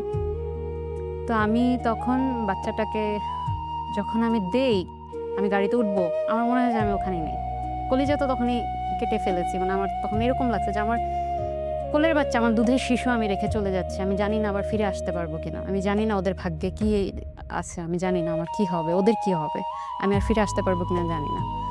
এয়ারপোর্টে পৌঁছানোর সাথে সাথে আমি বমি করে মাথা ঘুরে পড়ে যাই। তখন মানে এমন একটা সময় পড়ি, তখন যে আমি চেক ইন করতেছি তখন আমি পড়ে যাই। তবে চেক ইন অফিসার আমাকে ফ্লাই করার অনুমতি দিচ্ছে না, উনি আমাদের ফ্লাইট ক্যান্সেল করে দিচ্ছে। ওহো, তখন তো মানে আমি তো পড়ে গেছি, আমার হাজবেন্ড আমাকে ধরে বসে আছে। উনি যখন বললো যে আপনারা ফ্লাই করতে পারবেন না, এটা শুনে আমার মাথা খারাপ হয়ে গেছে। আমি তখন ওই অবস্থায় উঠে দাঁড়ায় পড়ছি। আমি বলছি না না আমি ঠিক আছি, আমি ফাইন, কিছু হবে না, আমি তো ঘুমাই নাই, এই রাতে ঘুমাই নাই, এই জন্য আমার একটু খারাপ লাগছে, মাথা ঘোরাচ্ছে। তখন উনি আমাকে বললো যে এই পারমিশন তো আমি আপনাকে দিতে পারবো না, আপনাকে ডাক্তারের থেকে পারমিশন নিয়ে আসতে হবে। মানে মনে হলো আল্লাহ কি শুরু হলো, একটা পর একটা বাধা আসতেছে তো আসতেছে। তখন আমাদেরকে এয়ারপোর্টের যে ডাক্তার থাকে ওনার কাছে নিয়ে গেল, ওই রুমে নিয়ে গেল, ওখানে নার্স ডাক্তার অনেক কিছু দেখলো, আমাকে চেক আপ করলো, দেখলো যে আমার বিপি অনেক লো হয়ে গেছে। তখন ওরা আমাকে কিছু মেডিসিন দিল, স্যালাইন ট্যালাইন দিল। ওখানে কিছুক্ষণ থাকার পরে তখন ডাক্তার পারমিশন দিল যে নাও শি ক্যান গো। ইয়েতে লাউঞ্জে গিয়ে আমি শুয়ে পড়ছি, আমার আর কিচ্ছু মনে নেই, আমার আর কিছুই মনে নেই। যখন আমাদের ফ্লাইট টাইম হলো আমাকে উঠায় বললো কিছু খেয়ে নাও, চলো যাই। আমি খাবো না কিন্তু চলো যাই। তারপরে অবস্থায় আমি উঠে প্লেনে উঠে যে কিভাবেই আমি ইন্ডিয়া গেছি আমি জানি না। আমার সত্যিকার অর্থে আমার কোনো সেন্স কাজ করে নাই তখন। আমি কি সজাগ ছিলাম না ঘুমাইছিলাম আমার কিচ্ছু মনে নাই। তারপর আমি নেমে আমাদের যে রুম নিলাম, রুমে যাওয়ার পর আমি বাসায় ফোন করি, ঢাকাতে ফোন করে বলি যে আসছি। 3 মিনিট মনে হয় 3 মিনিটের মতো কথা বলেছিলাম যে বাচ্চারা কী করতেছে এটা সেটা। বলার পর আমি তখন লাঞ্চ করে ঘুমায় পড়ছি। সন্ধ্যা 8টার দিকে উঠলাম, উঠে ফোন দিই আর ফোন আসে না। তখন বাংলাদেশে নেট অফ করে দিল, ওই দিনই নেট অফ হয়ে গেছে, ইন্টারনেট বন্ধ। আমি তো তখন পাগলের মতো চিৎকার করা শুরু করছি। মানে আমি আজকে আসলাম, আজকে রাতটা অন্তত জানতাম যে বাচ্চারা রাত ঘুমাচ্ছে না, কান্না করতেছে না, কি করতেছে। সারাটা রাত আমি শুধু কান্না করছি, সারাটা রাত। ছোটখাটো বাচ্চারা যখন হসপিটালে দেখতাম, এখানে সেখানে দেখতাম, যে কোলে নিতাম, মানে কেন যেন নিজের বুকটা খুব হাহাকার লাগতো বাচ্চাদের জন্য। ওদের কান্না, ওদের কথা মনে হতো সারাক্ষণ আমার কানে বাজতেছে। ওখানে যাওয়ার পরে আমাদের এত টেস্ট প্রতিদিন করতে হতো, মানে আমার শরীর থেকে ব্লাড নিতে নিতে নিতে নিতে আমার এই জায়গাটা পুরো বিষাক্ত হয়ে গিয়েছিল, কালো হয়ে গেছে। সিটি স্ক্যান, এমআরআই, এটা সেটা কত কি। আমার ভয়াবহ অভিজ্ঞতা হয়েছে সিটি স্ক্যান আর এমআরআইতে। সিটি স্ক্যান মেশিনে আমাকে কিছু একটা মেডিসিন আমাকে স্যালাইন দিয়ে দিয়েছিল, যেটা আমার পুরোটা শরীরের শিরা উপশিরা সব ফুলে গেছে সাথে সাথে। এবং ওরা আমাকে বলছে যে এরকম একটা ফিল হবে, আপনি ভয় পাবেন না। এবং আমার নিঃশ্বাস বন্ধ রাখার কথা ছিল, যে আপনি যখন মেডিসিনটা আমরা আপনাকে পুশ করবো আপনি নিঃশ্বাস বন্ধ রাখবেন। নিঃশ্বাস বন্ধ রেখে ওই অবস্থা আমার শরীরে, মানে একটা মেডিসিন যাচ্ছে, সারা শরীরের রগগুলা ফুলে যাচ্ছে। আমার মনে হচ্ছে কান, নাক, মুখ সব কিছু দিয়ে আমার ফুটন্ত গরম পানি বের হচ্ছে, আমার এমন লাগতেছে। সব কিছু দিয়ে এরকম একটা, মানে আমি নিজেকে কন্ট্রোল করতে পারতেছি না। তার মধ্যে আবার আমাকে বলছে আমাকে নিঃশ্বাসটা একটু বন্ধ রাখতে। ওইটা এত ভয়াবহ অভিজ্ঞতা ছিল। তারপর এমআরআই মেশিনে আমার 1.5 ঘন্টা লাগছে, আমি এমআরআই মেশিনের মধ্যে পুরা মনে হচ্ছে আমি কবরে আছি। এমআরআই মেশিনটা একদম পুরো এরকম না, মানে একদম কবরের মধ্যে মনে হচ্ছে আমি 1.5 ঘন্টা শুয়েছিলাম। এবং হসপিটালের সমস্ত ডিপার্টমেন্ট, সমস্ত ডাক্তাররাই আমাদের দেখলো। ডাক্তাররা দেখার পর সবাই সার্টিফাইড করলো যে আমরা ট্রান্সপ্লান্টের জন্য আমরা ফিট আছি। ডাক্তার আমাকে এটাও বলছে যে তুমি কি স্বেচ্ছায় এখানে এসেছো কিনা, যদি তোমার হাজব্যান্ড ফোর্স করেছে কিনা, বা তার ফ্যামিলি থেকে তোমাকে ফোর্স করে পাঠাইছে কিনা। যদি এরকম কিছু হয়ে থাকে তুমি আমাদেরকে বলো, আমরা এটা অন্যভাবে বলে দেবো যে তুমি মেডিকেলি ফিট না। আমি তখন মানে বলেছি যে না, এরকম কোনো কিছুই না, আমি স্বেচ্ছায় এসেছি এখানে। হসপিটালে বড় যে ডাক্তার, যিনি প্রফেসর, ওনার অনুমতির অপেক্ষায় ছিলাম। তো লাস্ট উনি আসলে ডেটটা দেয়, ওনার কাছে গিয়েছি, উনিও আমাদেরকে পারমিশনটা দিয়ে দেয়, ডেট হয়। তখন থেকে আসলে একটু ভয় লাগা শুরু করলো যখন আমাদের ডেট ফিক্সড হয়। দুজনের অপারেশন কি একই দিনে হবে? হ্যাঁ, একই দিনে। লাইক আপনার কাছ থেকে নিয়ে ওকে দিয়ে দিবে? হ্যাঁ, একই দিনে ভর্তি হলাম। তার পরের দিনে আমাদের সার্জারি হওয়ার কথা ছিল। তো সামহাও আমাদের সার্জারিটা একদিন পিছিয়ে যায়, কারণ তখন একটা ইমার্জেন্সি কেস চলে আসে, একটা বেবির ইমার্জেন্সি ট্রান্সপ্লান্ট করতে হবে। তা আমরা যেহেতু চাচ্ছিলাম, আমি ডোনারের সার্জারিটা একটু রোবোটিক করার জন্য। তাহলে রোবোটিক বলতে এটা এমনিতে তো আপনার ফুল বডি ওপেন করতে হয়, রোবোটিক বলতে হচ্ছে আপনার রোবটে 5-6টা ফুটা হবে পেটের মধ্যে। ওই রোবটের যে আর্মসগুলা, ওগুলা পেটের মধ্যে দিয়ে আমার লিভারটা কেটে, আমার যেহেতু সি সেকশন বেবি হয়েছে, তো ওই সি সেকশনের জায়গাটায় আবার কেটে ওই দিক দিয়ে লিভারটা বের করবে। ওকে, আমার আর বডি ওপেন হচ্ছে না। তো আমার এই টেকনোলজি আছে? হ্যাঁ আছে। তো আমার মেডিকেল সায়েন্স নিয়ে শো করার ইচ্ছা আছে। আমি আসলে অনেক কিছু করার ইচ্ছা করি, টু বি অনেস্ট আপনাদেরকে বলি। আমার মাথার মধ্যে প্রতিদিনই 2-3টা করে আইডিয়া আসে, কিন্তু আমার সময়ের অভাবে করা হয় না। আফসোস। মানে আমার যদি এরকম হতো যে মানুষজন এআই এর যুগে বসে চলে যাচ্ছে না, আমি যদি এরকম হতো যে কমেন্ট দিয়ে আমার মতো 2-3টা ভার্সন বানায় ফেলতে পারি, তাহলে আপনি দেখতেন যে আমি কত রকমের টক শো করতেছি বাংলাদেশে। ওকে, তারপর? তো যখন আমরা ওখানে যাওয়ার পর ডাক্তার আমাদের সার্জারি সম্পর্কে সবই ডিটেলস দিয়েছে যে আপনি ওপেন করতে হলে আপনাদের এরকম বাজেট থাকতে হবে, এটা সেটা অনেক কিছু আমাদের দিয়েছে। এবং যদি আপনি রোবোটিক করেন আপনার বাজেটটা এরকম হবে, এবং আপনি যদি রোবোটিক করেন আপনি খুব আর্লি রিকভারি করতে পারবেন এবং এটা রিস্ক অনেক কম। তো যখন আমার হাজবেন্ড এটা শুনছে, ও তো শুরু থেকেই বলতেছে তাহলে তোমাকে রোবোটিকই করাবো, তোমাকে রোবোটিক করাবো। আমার হাজবেন্ডটাকে রোবোটিক করা যায় না? না তোর কাটতেই হবে। রোবোটিক করার জন্য, যেহেতু ওর লিভারটা বের করে ফেলবে, ওর তো পুরোটাই বের করে ফেলবে, ওটা তো আর রোবোটিকে করা সম্ভব না। মানে পুরোটাই ফেলে দিবে? পুরোটাই ফেলে দিবে, ওকে। নোটটা তো পুরোটাই ড্যামেজ। আপনার কাছ থেকে কত পার্সেন্ট দিবে? আমার কাছ থেকে 60%। 60%? তখন আমাকে বলেছিল আমাকে 30 থেকে 60, মানে তখন এক্সাক্ট আমাকে অপারেশনের আগে বলা হয়নি কত টিক নেবে, কিন্তু আপ টু 60%, কিন্তু আমাকে একদম আপ টুটাই নিয়েছে। 60% নিয়েছে? হ্যাঁ, 60। তো কালকে আমার সার্জারি, আমি স্টিল রাতে 12টা-1টা পর্যন্ত, আমাদের দুজনের রুম আলাদা ছিল, মানে অপোজিটই আমার রুমটা ছিল, এই পাশে ওর রুমটা ছিল। আমি ওর রুমে বসেছিলাম, ওর সাথে দুষ্টুমি করতেছি, হাসতেছি, করতেছি। তখন আমি আমার রুমে চলে যাই, মানে ডাক্তার আসলো, আমাকে কিছু মেডিসিন দিল খাওয়ার জন্য। ডাক্তার এসে আমাকে আমার রুমে ডেকে নিয়ে গেল। তো ওখানে আমি মেডিসিন খেয়ে আমি ওই রুমে, যদিও আমি ঘুমাই নেই, কিন্তু তার রুমে আমি আর আসতেছি না, যে সে তো যদি ঘুমায় থাকে আমি গেলে মানে উঠে যাবে। আমি এই ভয়ে তার রুমে আসতেছি না, যে আমি যদি দরজাটা খুলি তখন হয়তো সে উঠে যাবে, সে ঘুমাক, সকালে সার্জারি, আমি না ঘুমাই, কিন্তু তার ঘুমে যেন ডিস্টার্ব না হয়। অস্থির যে কখন, মানে আমি তখন অস্থির, কেন আমার সার্জারিটা হচ্ছে না, কেন লেট হচ্ছে। ওই যে একদিন মাঝখানে গ্যাপ হয়ে গেল, এত মন খারাপ হয়েছে আমার।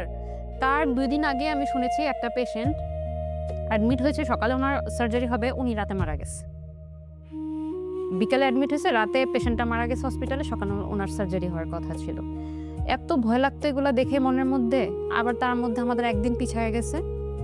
তখন আমি রাত্রেবেলা যখন মোটামুটি 4:30-5টা বাজে, আমি রুম থেকে বের হয়ে এখানে সেখানে হাঁটতেছি, ঘুরতেছি, কাউকে দেখতেছি না কেন, কোনো ডাক্তার আসছে না কেন, কোনো নার্স নেই কেন, নার্স স্টেশনে যাচ্ছে, কি ব্যাপার, নার্সরা সব কোথায় গেলো, আমাকে নেয় না কেন। বা আমি আমার হাজব্যান্ডের রুমের আশেপাশে দিয়ে ঘুরতেছি, ভাবতেছি সে হয়তো ঘুমাচ্ছে, যাক আমি না যাই, আমি গেলে সে উঠে যাবে, ডিস্টার্ব হবে। তখন আমি একটা পর্যায়ে তার রুমে উকি দিয়ে দেখি সে বসে আছে। তখন আমি বললাম, কি ব্যাপার, তুমি ঘুমাও নাই? বলে না। আমি বলছি, ও আচ্ছা ঠিক আছে, তাহলে কেউ যে আসে না, আমাকে যে নেয় না, আমাকে নেয় না কেন? তখন ও বলতেছে কি, কেন কেউ নাই ওদিকে? আমি বলছি, কাউকেই দেখতে পাচ্ছি না, প্রায় 5টার কাছাকাছি বেজে যাচ্ছে, কেউই আসতেছে না, কিছুই বলতেছে না। সার্জারি কি আজকেও ক্যান্সেল হবে? মানে আমার মনের মধ্যে ভয় সার্জারি কি ক্যান্সেল হয়ে যায় নাকি আবার, কোনোভাবে যেন সার্জারিটা আজকে অন্তত ক্যান্সেল না হয়। এটা বলে আমি তার রুম থেকে চলে আসি, এবং ওই যে তার আগের দিন রাতে তার রুমে বসে বসে গল্প করে দুষ্টামি করে আসছি। আমি তাকে ফান করে বলি যে এর আগে তো আমাকে নিয়ে অনেক কমপ্লেন করছো আমার মায়ের কাছে, আমি এটা করছি সেটা করছি বিয়ের শুরু থেকে, এখন না হয় একটু প্রশংসা করো ফোন দিয়ে, এখন না হয় একটু বলো, তাহলে তো তারা একটু শান্তি পাবে।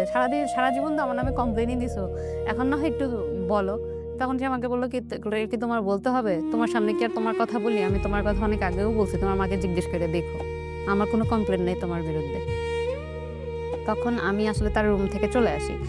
আসার পরে তারপর আবার আমি কিছুক্ষণ পরে তার রুমে যাই। কি ব্যাপার, তুমি দেখলাম আমি সজাগ, তাহলে তুমি আমার রুমে আসলা না কেন? মানে তখন ঝগড়া লেগে গেছি। তুমি দেখলাম আমি সজাগ, তুমি তোমার রুমে কেন বসে আছো? তখন আমি বলতেছে যে আসলে আমার কি করা উচিত, আমার মাথা কাজ করতেছে না। মানে আমাকে তখন এটা বলতেছে যে তুমি যে সজাগ, আমি তোমার রুমে যাব, আমার সেটাও আমার মাথায় আসতেছে না, আমার মাথা টোটালি কাজ করতেছে না। আমি বললাম, তুমি কি আমার মাকে ফোন দিছিলা, বলছিলা যে আমি অনেক ভালো মেয়ে, এটা বলছিলা? তখন আমাকে বলে কি, এটা কি এখন বলতে হবে? আমি আগেও অনেক বলছি, তোমার সামনে তো আর তোমার মাকে বলি নাই, কিন্তু আগে অনেক বলছি। আমি বলছি, না, আমার কমপ্লেন তুমি খুব ভালো মতোই করতে পারো, কিন্তু ভালোটা তোমার মুখে জীবনও আসবে না, ঠিক আছে, তোমার বলা লাগবে না। এটা বলে রাগ করে আমার রুমে চলে যাই। তখন সে উঠে আমার রুমে যায়, ততক্ষণে নার্স ডাক্তার সবাই এসে গেছে, আমাকে নিয়ে যাবে। তো আমাকে বলতেছিল রেডি হওয়ার জন্য, গোসল করার জন্য, মানে মনে হচ্ছে যে কোরবানি দিতে নিয়ে যাচ্ছে। মানে গোসল করো, এটা করো, সেটা করো, নখ কাটতেছে, আমার চুল বেঁধে দিচ্ছে, আমাকে ড্রেস পরাচ্ছে। মানে ওই সময়টা মানে বুঝাতে পারবো না, মানে মানে মনে হচ্ছিল যে ফাঁসির আসামিকে যেভাবে নিয়ে যায়, আমার কাছে মনে হচ্ছিল যে আমার এখন মনে যা চলতেছে তাদেরও মনে হয় ওই রকমই লাগে। যখন ফাঁসির আসামিকে নিয়ে যায় তাদেরও মনে হয় এই সময়টা এরকমই যায়। আমার হাজব্যান্ড আমার রুমে যায়, আমি ওকে বলছি, তুমি আমার রুমে এখন আসছো কেন? তুমি তোমার রুমে চলে যাও। কই, এতক্ষণ তো আসছো না, এখন আমি রাগ হয়েছি, এখনো আসছো, তোমার আসা লাগবে না, তুমি যাও, তোমার রুমে যাও। তখন ও বারবার আমার মাথায় হাত বোলাচ্ছে, আমার কি বলতেছে, থাক আর রাগ করো না, আর রাগ করো না, সরি সরি, আর রাগ করো না। আমি ঝাড়া মেরে ওর হাত ফেলে দিচ্ছে, যাও, তুমি আমাকে ধরবে না, তুমি আমাকে ধরবে না, তুমি আমার কাছেই আসবে না, যাও এখান থেকে যাও, তুমি আসছো কেন?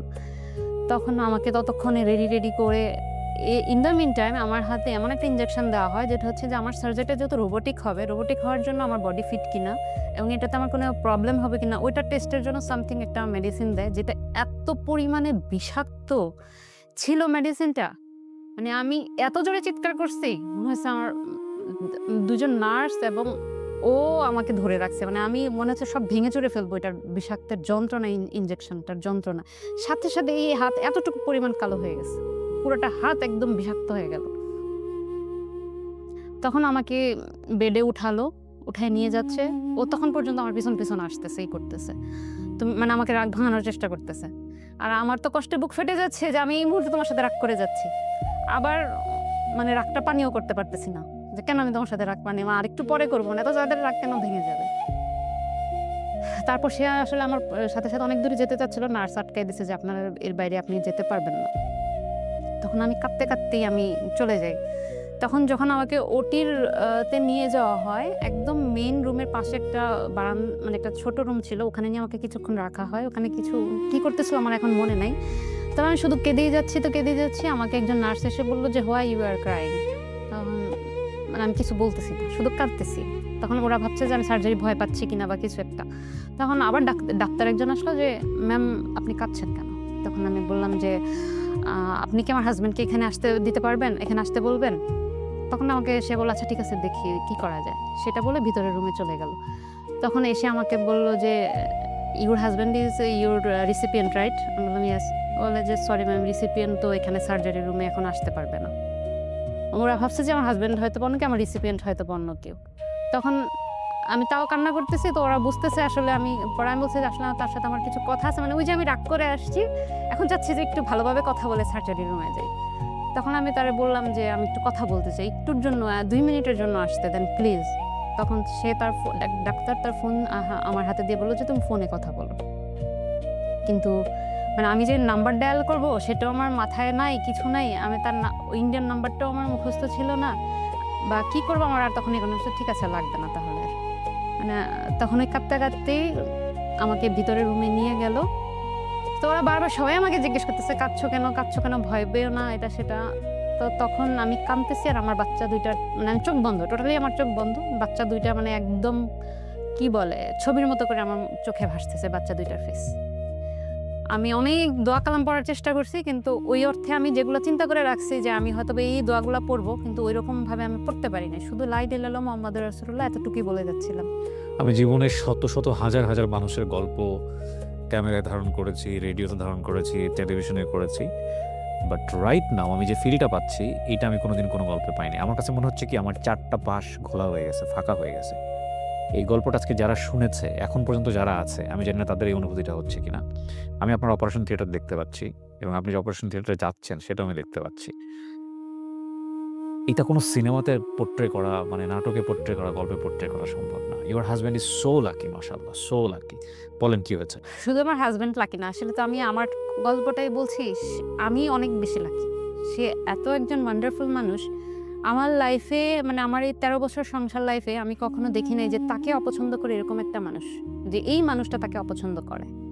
সত্যি কথা, আমি ফ্যামিলি বলেন, ওর ফ্রেন্ড সার্কেল বলেন, ওর কলেজিয়াস বলেন, আমি কারোর কাছ থেকে দেখি নাই যে জাহিদকে অপছন্দ করে এরকম একটা মানুষ। আমি যখন ওটিতে সার্জারি রুমে গেলাম, আমি জাস্ট আমার চোখ খুলে তাকানোর মতো সাহস ছিল না ওইভাবে আর কিছু। এত চোখের মাথার উপরে এত এত লাইটস, এবং আমার ঠিক বাম পাশে রোবটটা দাঁড়ানো ছিল, আমার বেডের বাম পাশে মস্ত বড় একটা রোবট, বলা চলে বিশাল বড়, মানে আমাদের 2-3 মানুষের সমান লম্বা হবে। এবং এটার 4টা আর্মসগুলো এরকম করে দাঁড়া করা, মানে এরকম করে আছে, যেটা দেখে একবার তাকায় আমি আর সেকেন্ড টাইম এটার দিকে তাকাতে পারিনি। মানে ভয় লাগছিল যে কী হবে। তখন জাস্ট আমার হাত সোজা করলো এবং ওই নার্সটা আমার সাথে কথা বলছে, গল্প করছে, কি বলছে আমি কিছুই জানি না, আমার মাথায় কিছু ঢুকে নাই। তো জাস্ট আমার হাতটা নিয়ে এভাবে 3টা টোকা দিল, হয়তো বেন খুঁজতেছে বা কিছু একটা করছে, 3টা টোকা দিল। আমি ওই শেষ, আমার আর কিছু মনে নেই। অ্যানেসথেসিয়া দিয়ে দিয়েছে, আমার আর কিছু মনে নেই। তখন মনে হলো যে সেন্স যাওয়ার পর্যায়টাকে বোঝা যায় অ্যানেসথেসিয়া না, দেওয়ার পর? ওই তখন? টোকাটাই শুধু ফিল করেছি, এরপর আমি আর কিছু ফিল করি নাই। ইন্টারেস্টিং। এরপর আমার আর টোটালি কিছু আমি আর আমার ফিল হয়। তারপর হঠাৎ করে আমাকে ডাকতেছে, ma'am please wake up, open your eyes. মানে আমি তখন চোখ খুলতে পারতেছি তো পারতেছি না, মানে আমি চেষ্টা করছি চোখ খোলার জন্য, কিন্তু আমি পারতেছি না। ওকে। কিন্তু আমার মনের মধ্যে তখন এত একটা ভয় কাজ করলো যে কি হলো, মাত্র 5 মিনিট হলো আমি ঘুমালাম, এখনই কেন আমাকে ডাকতেছে, এখনই কেন আমাকে উঠায় ফেলতেছে। তার মানে কি আমার সার্জারি হয় নাই? যেহেতু এর আগে আমাদেরকে ডাক্তার বলছে যে donor is most important to us. আমরা ডোনারের রিস্ক হবে এমন কোনো কিছু আমরা রিস্ক নিতে পারবো না, যেহেতু রুগী সে তো রুগী, ডোনারের তো কোনো রোগ নেই, ডোনার তো সম্পূর্ণ সুস্থ, আমরা তার জন্য হার্মফুল হবে এমন কোনো কিছু করতে। সো ওইটা মাথায় কাজ করতেছে আপনার 5 মিনিটে। এবং ডাক্তার আমাকে এটাও বলছে, আমরা টেস্টে তো অনেক কিছু দেখতে পাই, তবে অপারেশন টেবিলে অনেক সময় অনেক ডিসিশন চেঞ্জ হয়ে যায়। অপারেশন টেবিলে অনেক ডিসিশন চেঞ্জ হয়ে যায়, আমাদের কাছে যদি এরকম রিস্ক কিছু মনে হয় আমরা তখন সার্জারি ক্যান্সেলও করে দিই, যেহেতু আমাদের আগে এরকম কথা বলে রেখেছিল। তা আমার মাথায় এটাই তখন সাথে সাথে ঢুকছে যে 5 মিনিট হলে আমি চোখ বন্ধ করলাম, আমাকে এখনই ডাকতেছে, দ্যাট মিনস আমার মনে কোনো প্রবলেম হচ্ছে, আমার সার্জারিটা হবে না। তাহলে এখন কি হবে? জাহিদকে আর কে দিবে? লিভার তো আর কেউ দিবে না। তার মানে আমার আর মানে জাহিদের ট্রিটমেন্ট আর করা হলো না। তখন এটাই আমি ভাবতেছি, কিন্তু আমি ওইভাবে আমি ফিলও করতে পারতেছি না। তো দেখলাম যে আমার বেড নিয়ে ওরা খালি দৌড়াচ্ছে আর আমাকে বলতেছে, please ma'am don't close your eyes, just look forward. কিন্তু আমি তাকাতেও পারছি না। ওরা আমাকে দৌড়ে নিয়ে আমার দোতলায় সার্জারিটা হয়েছে, ওরা তখন মেবি 4 তলায় আমাকে দৌড়ে নিয়ে গেল। আমি ফিলও করতে পারতেছি, আবার কিছু করতে পারতেছি না। তো মনটা খুব খারাপ লাগতেছে যে সার্জারিটা হয়নি, সামহাউ সার্জারিটা হয়নি। অ্যাজিউম করছেন এটা? হ্যাঁ, আমি এটাই ভাবতেছি যে সার্জারিটা হয়নি, যেহেতু আমার কাছে মনে হলো জাস্ট আমি 5 মিনিটস আমি চোখ বন্ধ করেছিলাম। কিন্তু আমি আমার শরীরে হাত দেওয়ার খুব চেষ্টা করতেছি, যে আমি হাত দিলেই বুঝতে পারবো যে সার্জারি হয়েছে কি বা হয়নি, কিন্তু আমি হাত দেওয়ারও শক্তি পাচ্ছি না। তখন দেখলাম যে ওরা আমাকে আইসিইউর ভিতরে ঢুকাচ্ছে, এবং আমাকে যে রুমে শিফট করলো সেই রুমে আমি গিয়ে একটু চোখ খুলে দেখলাম যে 4:05 বাজে। আমাকে 6টার সময় সার্জারিতে নেওয়া হয়েছে এবং তখন 4:05 বাজে। 10 ঘন্টার মতো? 10 ঘন্টা। ওকে। হ্যাঁ, তখন আমি মিলাতে পারছিলাম না 4টা বাজে কিসের 4টা, মানে কখন 4টা। তখন আস্তে আস্তে আমার সেন্স আসতেছে, মানে একটু একটু বোঝার চেষ্টা করতেছে। It's not 5 minutes. না, এটা 5 মিনিটস ছিল না। এবং সাথে সাথে আমার মানে ওরা এত কিছু আমার শরীরের মধ্যে দিচ্ছে, এবং আস্তে আস্তে আমি একটু একটু ফিল করতে পারতেছি যে আমার নাকে অক্সিজেন দেওয়া, আমার নাকের ভিতরে আরেকটা পাইপ দেওয়া, যেটাতে আমি মানে গিলতে পারছি না। আমি কথা বলার চেষ্টা করতেছি কিন্তু বলতে পারছি না। আমার পুরো এখান থেকে একটা পাইপ ভিতরের দিকে দেওয়ানো, আমার নাকে মুখে সারা শরীরে বিভিন্ন যন্ত্রপাতি দেওয়া, এবং আমি আইসিইউতে আছি। তখন বুঝলাম যে না, সার্জারি হয়েছে। তাহলে তখন নিজের কষ্ট ভুলে গেছি ওই মোমেন্টে। মানে আমার খুশি লাগতেছে যে আমার সার্জারি হয়েছে। তখন তো আমার মন খারাপ যে আমার সার্জারি হয় না, যেহেতু 5 মিনিট হয়েছে, আমি মাত্র ঘুমাইছি। যখন দেখলাম যে বিকাল 4টা বাজে, দ্যাট মিনস সার্জারিটা হয়েছে। তখন আমি ওইভাবে কিছু বলার আমার শক্তি ছিল না, কিন্তু আমি বলতে অনেক চেষ্টা করেছি যে আমার হাজব্যান্ডের কী খবর। আমি ওর কথা নিয়ে জিজ্ঞেস করতে চেষ্টা করেছি, কিন্তু পারি নাই।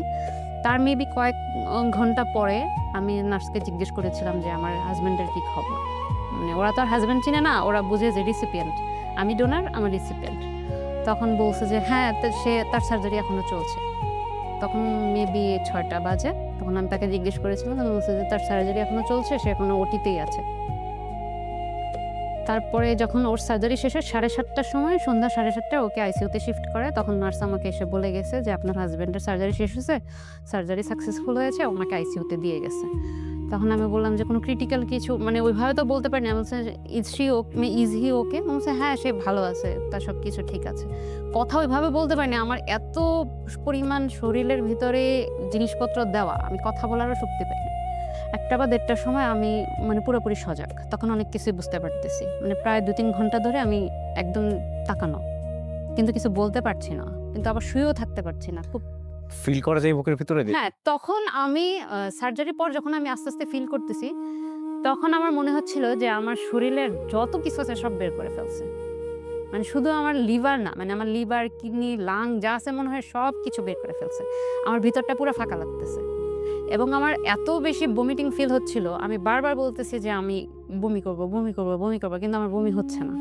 এবং একটা পর্যায়ে রাতের মাঝখানে আমি নার্সকে বলতেছি যে আমি না আর এখানে শুয়ে থাকতে পারছি না, আমার আমার খুব খারাপ লাগতেছে। তখন আমার হাতের কাছে একটা বাটন ছিল, ওরা আমাকে বলে দিয়েছিল যে যখন আমি অনেক বেশি পেন ফিল করবো তখন যেন বাটনটা প্রেস করি, তাহলে আমার এইখানে 3টা ক্যানুলা করা ছিল ঘাড়ের মধ্যে, যে তাহলে আমার এই ঘাড়ের মধ্যে দিয়ে 3টা মানে পেন কিলার যাবে এটার মধ্যে, যখন আমি পেন ফিল করবো এটা চাপ দিলে আমাকে বলছে যে পেন কিলার ঢুকে যাবে ওটা। তখন যখন আমি ওকে বললাম যে আমি ঘুমাতে চাই, মানে এখানে আমার এভাবে থাকতে ভালো লাগতেছে না, তখন আমাকে বললো যে তাহলে বাটন প্রেস করো। আমি বললাম যে এটা তো আমার তখন পেইন হচ্ছে না, বলছো এটা তো ঘুমের মেডিসিনও দেওয়া আছে, এটা প্রেস করে তুমি ঘুমায় যাবা। তো এটা দেওয়ার পরপরই মোটামুটি আমি আবার ঘুমায় গেছি। তারপরে সকাল থেকে একটু মোটামুটি কথা বলতে পারছি। তো নার্সদেরকে বারবার শুধু জিজ্ঞেস করতেছি যে আমার হাজব্যান্ডের কী খবর, রিসিপিয়েন্টের কী খবর। বলছে সে ভালো আছে। আচ্ছা তাহলে তার এখনো সেন্স আসে না কেন? তখন পর্যন্ত তার সেন্স আসে নাই, তার পরের দিন সকাল পর্যন্ত সেন্স আসে নাই। এদিকে তো ঢাকায় মোটামুটি আমার বাবা মা সবাই ধরে নিছে সে নাই, যেহেতু কালকে সার্জারি হয়েছে আজকে পর্যন্ত তার সেন্স আসে নাই, তার মানে সে নাই। বাসায় তো সবাই কান্নাকাটি করতেছে এবং আমার মনের মধ্যেও একটা সন্দেহ চলে আসছিল, কারণ আমি ওখানে যত পেশেন্ট পাইতাম ট্রান্সপ্লান্ট পরবর্তী পেশেন্ট সবাইকে ধরে ধরে জিজ্ঞেস করতাম, একজনকে পাইলেই হয়েছে আচ্ছা আপনার কি কি হয়েছে, কি কি সমস্যা হয়েছে, বা আপনার কখন সেন্স আসে, ওটির দিন কি হয়েছে না হয়েছে সব কিছু জিজ্ঞেস করতাম। তো আমি মোটামুটি সবার কাছ থেকে জেনে গিয়েছিলাম যে রাত 10টা-11টার সময় মোটামুটি সবাই সেন্স আসে। আমি কারো শুনি নাই যে এত লেন্দি টাইম লাগছে সেন্স আসতে। তা আমি না সকাল থেকে ভয় পাচ্ছিলাম যে ওরা মনে হয় আমাকে মিথ্যা বলছে, নার্স ওরা মনে হয় আমাকে মিথ্যা বলতেছে, কিছু একটা হয়েছে, সামথিং রং, কিন্তু ওরা আমাকে বলতেছে না, যেহেতু আমিও অসুস্থ রোগী, ওরা হয়তো বা আমার কাছে কিছু একটা হাইড করতেছে। তা আমিও বারবার বলতেছি যে তোমরা কি আমার সাথে মিথ্যা কথা বলতেছো, আমার রেসিপিয়েন্ট তো মনে হয় ঠিক নাই, এখনও কেন সেন্স আসতেছে না। তখন ওরা আমাকে বলতেছে যে ডাক্তার তো এখনো আসে নাই, ডাক্তার আসলে ওর তখনও দেওয়া লাইফ সাপোর্ট দেওয়া, তখন বলছে যে ডাক্তার আসলে লাইফ সাপোর্ট খুলে দিবে, তারপর তার সেন্স আসবে। তারপরে মনে মধ্যে সন্দেহ যে ওরা আমাকে মিথ্যা কথাই বলে যাচ্ছে, আমি তাকে দেখতে চাই, আমি তাকে দেখতে চাই, এরকম লাগছে আমার মধ্যে। আমি তো ওদেরকে বারবার বলতেছি আমাকে নিয়ে যাও, আমাকে নিয়ে যাও। তখন বলতেছে যে আচ্ছা ঠিক আছে তোমাকে আমরা নিয়ে যাবো, কিছুক্ষণ পরে নিয়ে যাব। তারপর 12টার সময় আমার ফিজিওথেরাপিস্ট আসলো আমাকে একটু এক্সারসাইজ করানোর জন্য, এবং সে আমাকে বললো যে তোমাকে এখন একটু হাঁটতে হবে। আমি বললাম আমার পক্ষে তো উঠে বসাই সম্ভব না, আমি হাঁটবো কিভাবে, আমি পারবো না। বলছে না তুমি পারবা, তুমি যদি না হাঁটো তাহলে তোমাকে আইসিইউতে অনেক বেশি দিন থাকতে হবে, তুমি কি আইসিইউতে আরও থাকতে চাও? আমি বলি যে না থাকতে চাই না, কিন্তু আমি এখন উঠতেই পারবো না, আমার একটুও শক্তি নেই যে আমি উঠে বসতেও পারবো না, আমি হাঁটবো কিভাবে? তখন দেখলো যে আমি কোনোভাবেই রাজি হচ্ছি না, তখন আমাকে বললো কেন তুমি তোমার রিসিপিয়েন্টকে না দেখতে চাচ্ছিলা, দেখবা না? আমি বললাম হ্যাঁ দেখবো তো। বলছে তাহলে চলো। তখন এটা বলার বলছে ঠিক আছে তাহলে চলো।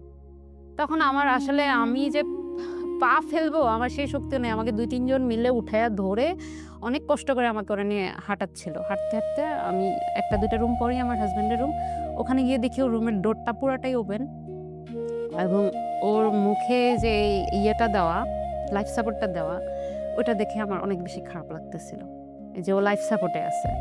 মানে এটা ওর সেন্স নাই এখন, তখন 1টার মধ্যে বা 12:30-1টার মতো বাজে, ওর সেন্স নাই, ও লাইফ সাপোর্টে আছে, মানে এটা আমি সহ্য করতে পারতেছিলাম না। এখন পর্যন্ত সেন্স আসে নাই, না জানি কি হবে।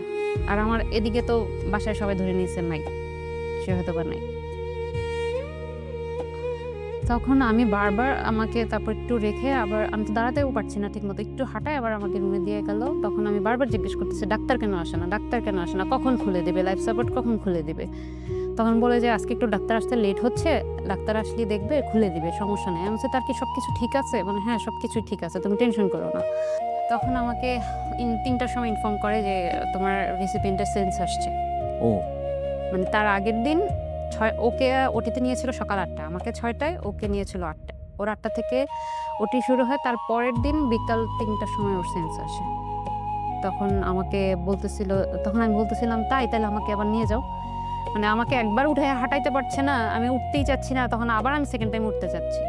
তখন আমাকে বল তুমি আবার উঠবা, যেতে চাও? আমি বলছি হ্যাঁ আমি যাবো। মানে আমি নিজের চোখে না দেখা পর্যন্ত বিশ্বাস করতে পারতেছি না।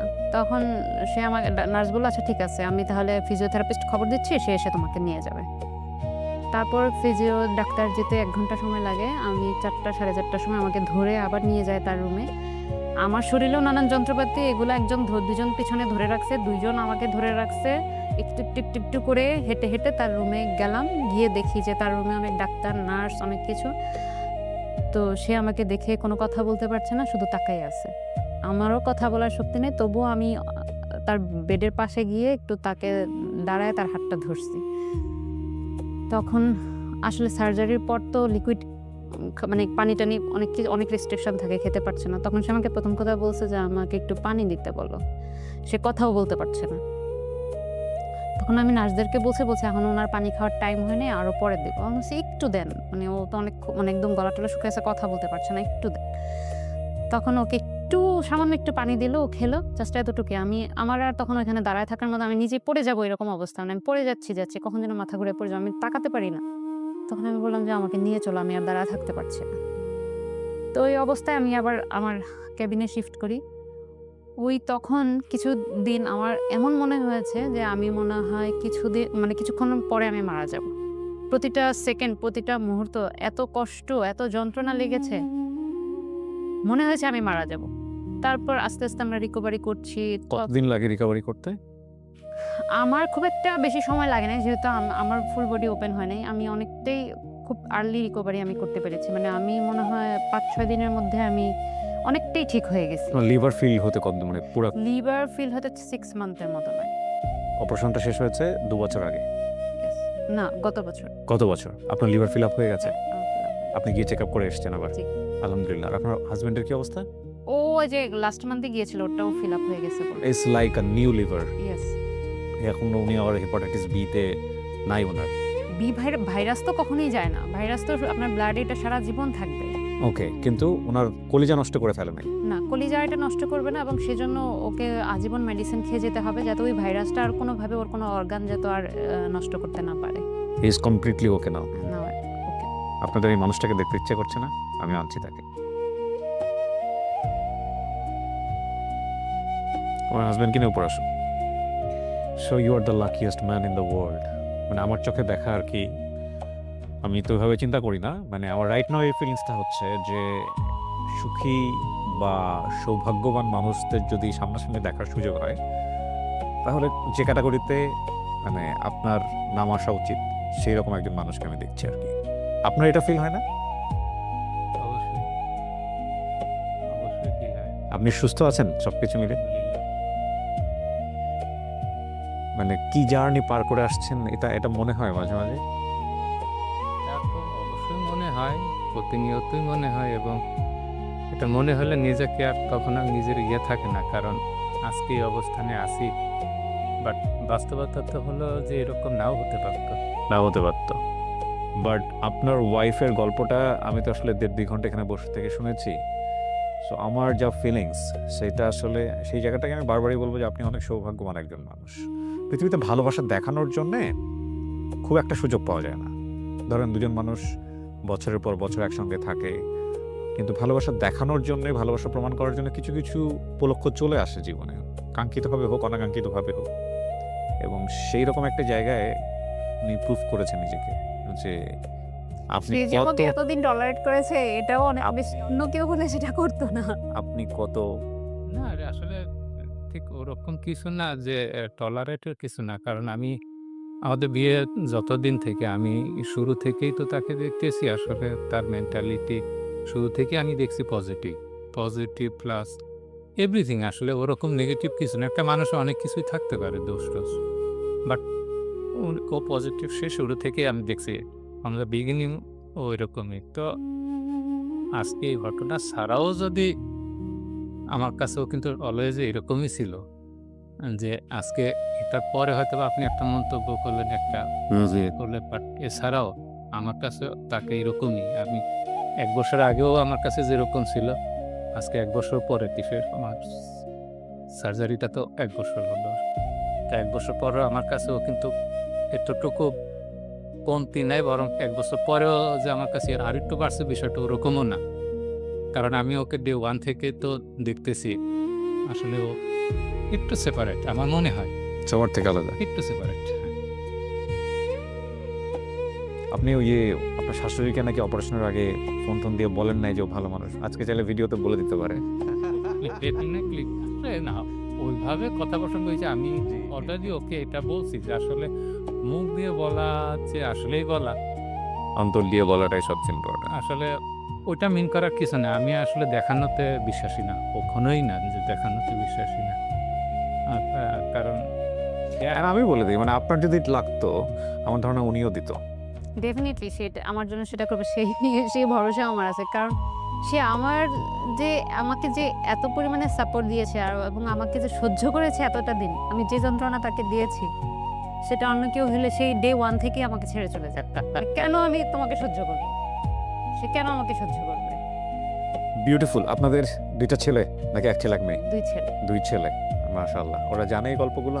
ছোটটার বয়স কত? ছোটটা 2 বছর। তো ও তো ডেফিনেটলি বোঝে না। বড়টা নিশ্চয়ই বোঝে। হ্যাঁ, বড়টা নিশ্চয়ই বোঝে। অসম্ভব সুন্দর একটা পরিবেশে তারা বড় হচ্ছে। বাবা মায়ের সাপোর্ট পেয়ে বড় হচ্ছে। এটা নিঃসন্দেহে অনেক সন্তানের জন্যই অনেক কাঙ্ক্ষিত, অনেক সৌভাগ্যের বিষয়। আমার এই গল্পটা, মানে সত্য কথা বলতে যেটা, যে আমি যখন গল্পটা নিচ্ছিলাম তখন তো অনেক কিছু আমার মাথায় থাকে। আমারও তো ব্যক্তিগত জীবন আছে, প্লাস ধরেন আমার অফিসের বিভিন্ন রকমের বিষয় আছে। এছাড়াও অনেক কিছু মাথায় নিয়ে আমি গল্পটা নিতে বসি এবং তারপরে আস্তে, আস্তে আমি গল্পে ঢুকে যাই এবং আমাকে যতটুকু গল্পের দিকে মানুষ ধরে রাখতে পারে, যিনি বলছেন, আমি বিশ্বাস করি আমার দর্শকও ততটুকু ধরে রাখবে। তো সেই জায়গা থেকে আজকে আমার পুরো সাইডটাই ব্ল্যাঙ্ক হয়ে গেছে। মানে আমি পুরোটুকুই গল্পের মধ্যে ছিলাম এবং আমি বলবো আমার জীবনের অসাধারণ একটা স্টোরি আজকে আমি এখানে ধারণ করতে পেরেছি এবং একই সাথে এই অসাধারণ এই গল্পটা আমি যারা আমার দর্শক আছেন তাদের জন্য তুলে ধরতে পারলাম বলে আমি বিশ্বাস করি। কত কষ্ট হয়েছে আপনাদের, মানে কত ব্যয় গিয়েছে? অনেক হয়ে গেছে। মানে আমাদের ওখান থেকে ধারণা দিয়েছিল যে আমাদের 45 লাখস লাগবে এবং বলেছিল যে আমাদের এক্সট্রা 10 লাখস হাতে ধরে রাখতে বাড়তি। ওকে। কিন্তু যেটা ওর এত কমপ্লিকেশনস হয়েছে, ওর সার্জারির 18 দিনের মাথায় ওর আবার সেকেন্ড সার্জারি করতে হয়েছে। আসলে 2 বার সার্জারি করতে হয়েছে এবং সেকেন্ড সার্জারিতে আবার 18 লাখ টাকা বিল আসছে। ওকে। মানে আমাদের প্রায়, যদি আমি বলি, অ্যামাউন্টটা 1,26 লাখ পর্যন্ত এখন পর্যন্ত খরচ হয়েছে। 1,26,00,000। 26 lakh. It's a huge amount of money. Huge, মানে যদি বলি তাহলে এখন আমরা সর্বশান্ত। তারপর আপনারা বিজয় ছিনিয়ে আনছেন এবং এটাই বড় সবচেয়ে বড় একটা কথা। কথা যে আমি এটারে কিছুই মনে করি না। এখনো আমি আল্লাহর কাছে একটা জিনিস চাই, আমি কখনোই আসলে ওইভাবে উচ্চাভিলাষী, উচ্চাকাঙ্ক্ষী না। আমি আমার সামর্থ্য, আমার গণ্ডির মধ্যেই আমি থাকতে পছন্দ করি। তো এখন আমার একটাই চাওয়া যে তুমি যেন সুস্থ থাকো, ভালো থাকো। বাচ্চাগুলা যেন একটু ওদেরকে বড় করে দিয়ে যেতে পারি, দ্যাটস এনাফ। আমার আর এখন আর কিছু চাওয়া নেই। আপনার কিছু বলার আছে আপনার ওয়াইফকে? ওকে নিয়ে মন্তব্য করার মতো কোনো শব্দ আমার কাছে নাই। জাস্ট শুধু এতটুকুই বলবো যে ও তো লাস্টলি তো জীবনটাই রিস্ক নিল আরকি। আসলে এর আগে অনেক ঘটনা আছে, অনেক সিচুয়েশন আছে, অনেক কিছু। বাট এটার সাথে তো আসলে তুলনা করতে পারতেছি না। আমি যেহেতু একটা প্রাইভেট চাকরি করি, আহামরি মধ্যবিত্ত একেবারে মিড লেভেলেরই আমার জব। তো যতটা ইনকাম করি হয়তোবা চেষ্টা করি সেগুলা ম্যানেজ করে চলার জন্য। ওইভাবে আমি কিন্তু অত কিছুও করতে পারি নাই তার জন্য। তারপরও চেষ্টা করি। কিন্তু কোনোদিনও এগুলা নিয়ে কোনো অভিযোগ নাই। রিয়েলি যেটা। কখনোই কোনোদিন এটা নিয়ে অভিযোগ করে নাই। ইভেন এটা বলতে পারি, মানে সচরাচর যা হয় আমি জানি না হয়তোবা আমারটা ভুল কিনা, যে দেখা গেল যে আমার বাসার মেম্বার কিংবা আমার বাসা সম্বন্ধে ওর কাছে কোনো ইয়ে নেই। নেগেটিভ কোনো কথা নাই, নেগেটিভ কোনো, আমরা যখন আলাপ করি নিজেরা অনেক সময় কথা প্রসঙ্গে বিভিন্ন পারিবারিক কথা যখন আসে, তা আমার ফ্যামিলি সম্বন্ধে এখন পর্যন্ত স্টিল আজকে 13 বছর কখনোই ও কোনো নেগেটিভ কথা মুখ দিয়ে বলে নাই। এবং অলওয়েজই দেখছি যে আমার কাছে টাকা নেই, হয়তো বা কোনো কারণে বাসার কোনো কিছু লাগবে, আমার নিজের বাসার নাম ধরেন, আমার মা তো আমার সাথে থাকে না, আমার বড়দের সাথে থাকে। তা বাসায় কিছু লাগবে কিংবা কারোর জন্য কিছু করতে হবে, অনেক সময় নিজে চিন্তা করলেও ইচ্ছা করে করি না, একটু অ্যাফোর্ড করে যাওয়ার চেষ্টা করি যে বাদ দিই, টাকাটা বেঁচে যাবে কিংবা আপাতত টাকা নেই। সেই কিন্তু এটা ম্যানেজ করে। কিভাবে ম্যানেজ করে? তার তো ইনকাম নেই, আমিও দিচ্ছি না, তার ম্যানেজ করে, হয়তো বা তাকে কেউ দিছে কিংবা সে করে কি কোথাও ম্যানেজ করে। কিভাবে ম্যানেজ করে? তার বাসা থেকে সে ম্যানেজ করে, কোনো না কোনো কিছু বলে সে ম্যানেজ করে, কিন্তু আমার ফ্যামিলিকে দিচ্ছে। আমি অনেক সময় জানি, অনেক সময় জানিও না। তো এই যে পজিটিভ যেগুলো, এগুলো যখন আমি জানতে পারি, তা আমার নিজের কাছে ইয়ে লাগে যে আমি আসলেই সে পজিটিভ। জি, সংসারটা আসলে সংসার জীবনটা এরকমই হওয়া উচিত। সংসার হলে সংসার জীবনটা এমনই হওয়া উচিত। প্রিয় দর্শক এবং শ্রোতা, ব্র্যান্ডিং বাংলাদেশে অনেকদিন পরে আমরা এমন একটা গল্প নিয়ে আসলাম যেখানে আপনি যদি বৈষয়িকভাবে চিন্তা করেন, আপনি যদি বলেন যে মোটা দাগে কত টাকা সাফল্য এসছে, সেই গল্পের বাইরের একটা গল্প। কিন্তু এত চমৎকার, এত সুন্দর একটা গল্প। আমরা সাধারণত ব্র্যান্ডিং বাংলাদেশে যেটা করি, জিরো থেকে হিরো হওয়া দেখাই। কিন্তু আজকে আমরা এই যে আপনি প্রাত্যহিক জীবনে যে জীবনযাপন করছেন, সেখানেও যে অসাধারণ মানুষ হয়ে উঠতে পারেন, সেইরকম একটা গল্প আজকে সবার জন্য উদাহরণ হিসেবে রাখতে পেরেছি। এটাই আমাদের পরম পাওয়া। আম সংসার এমনই হয়ে উঠুক।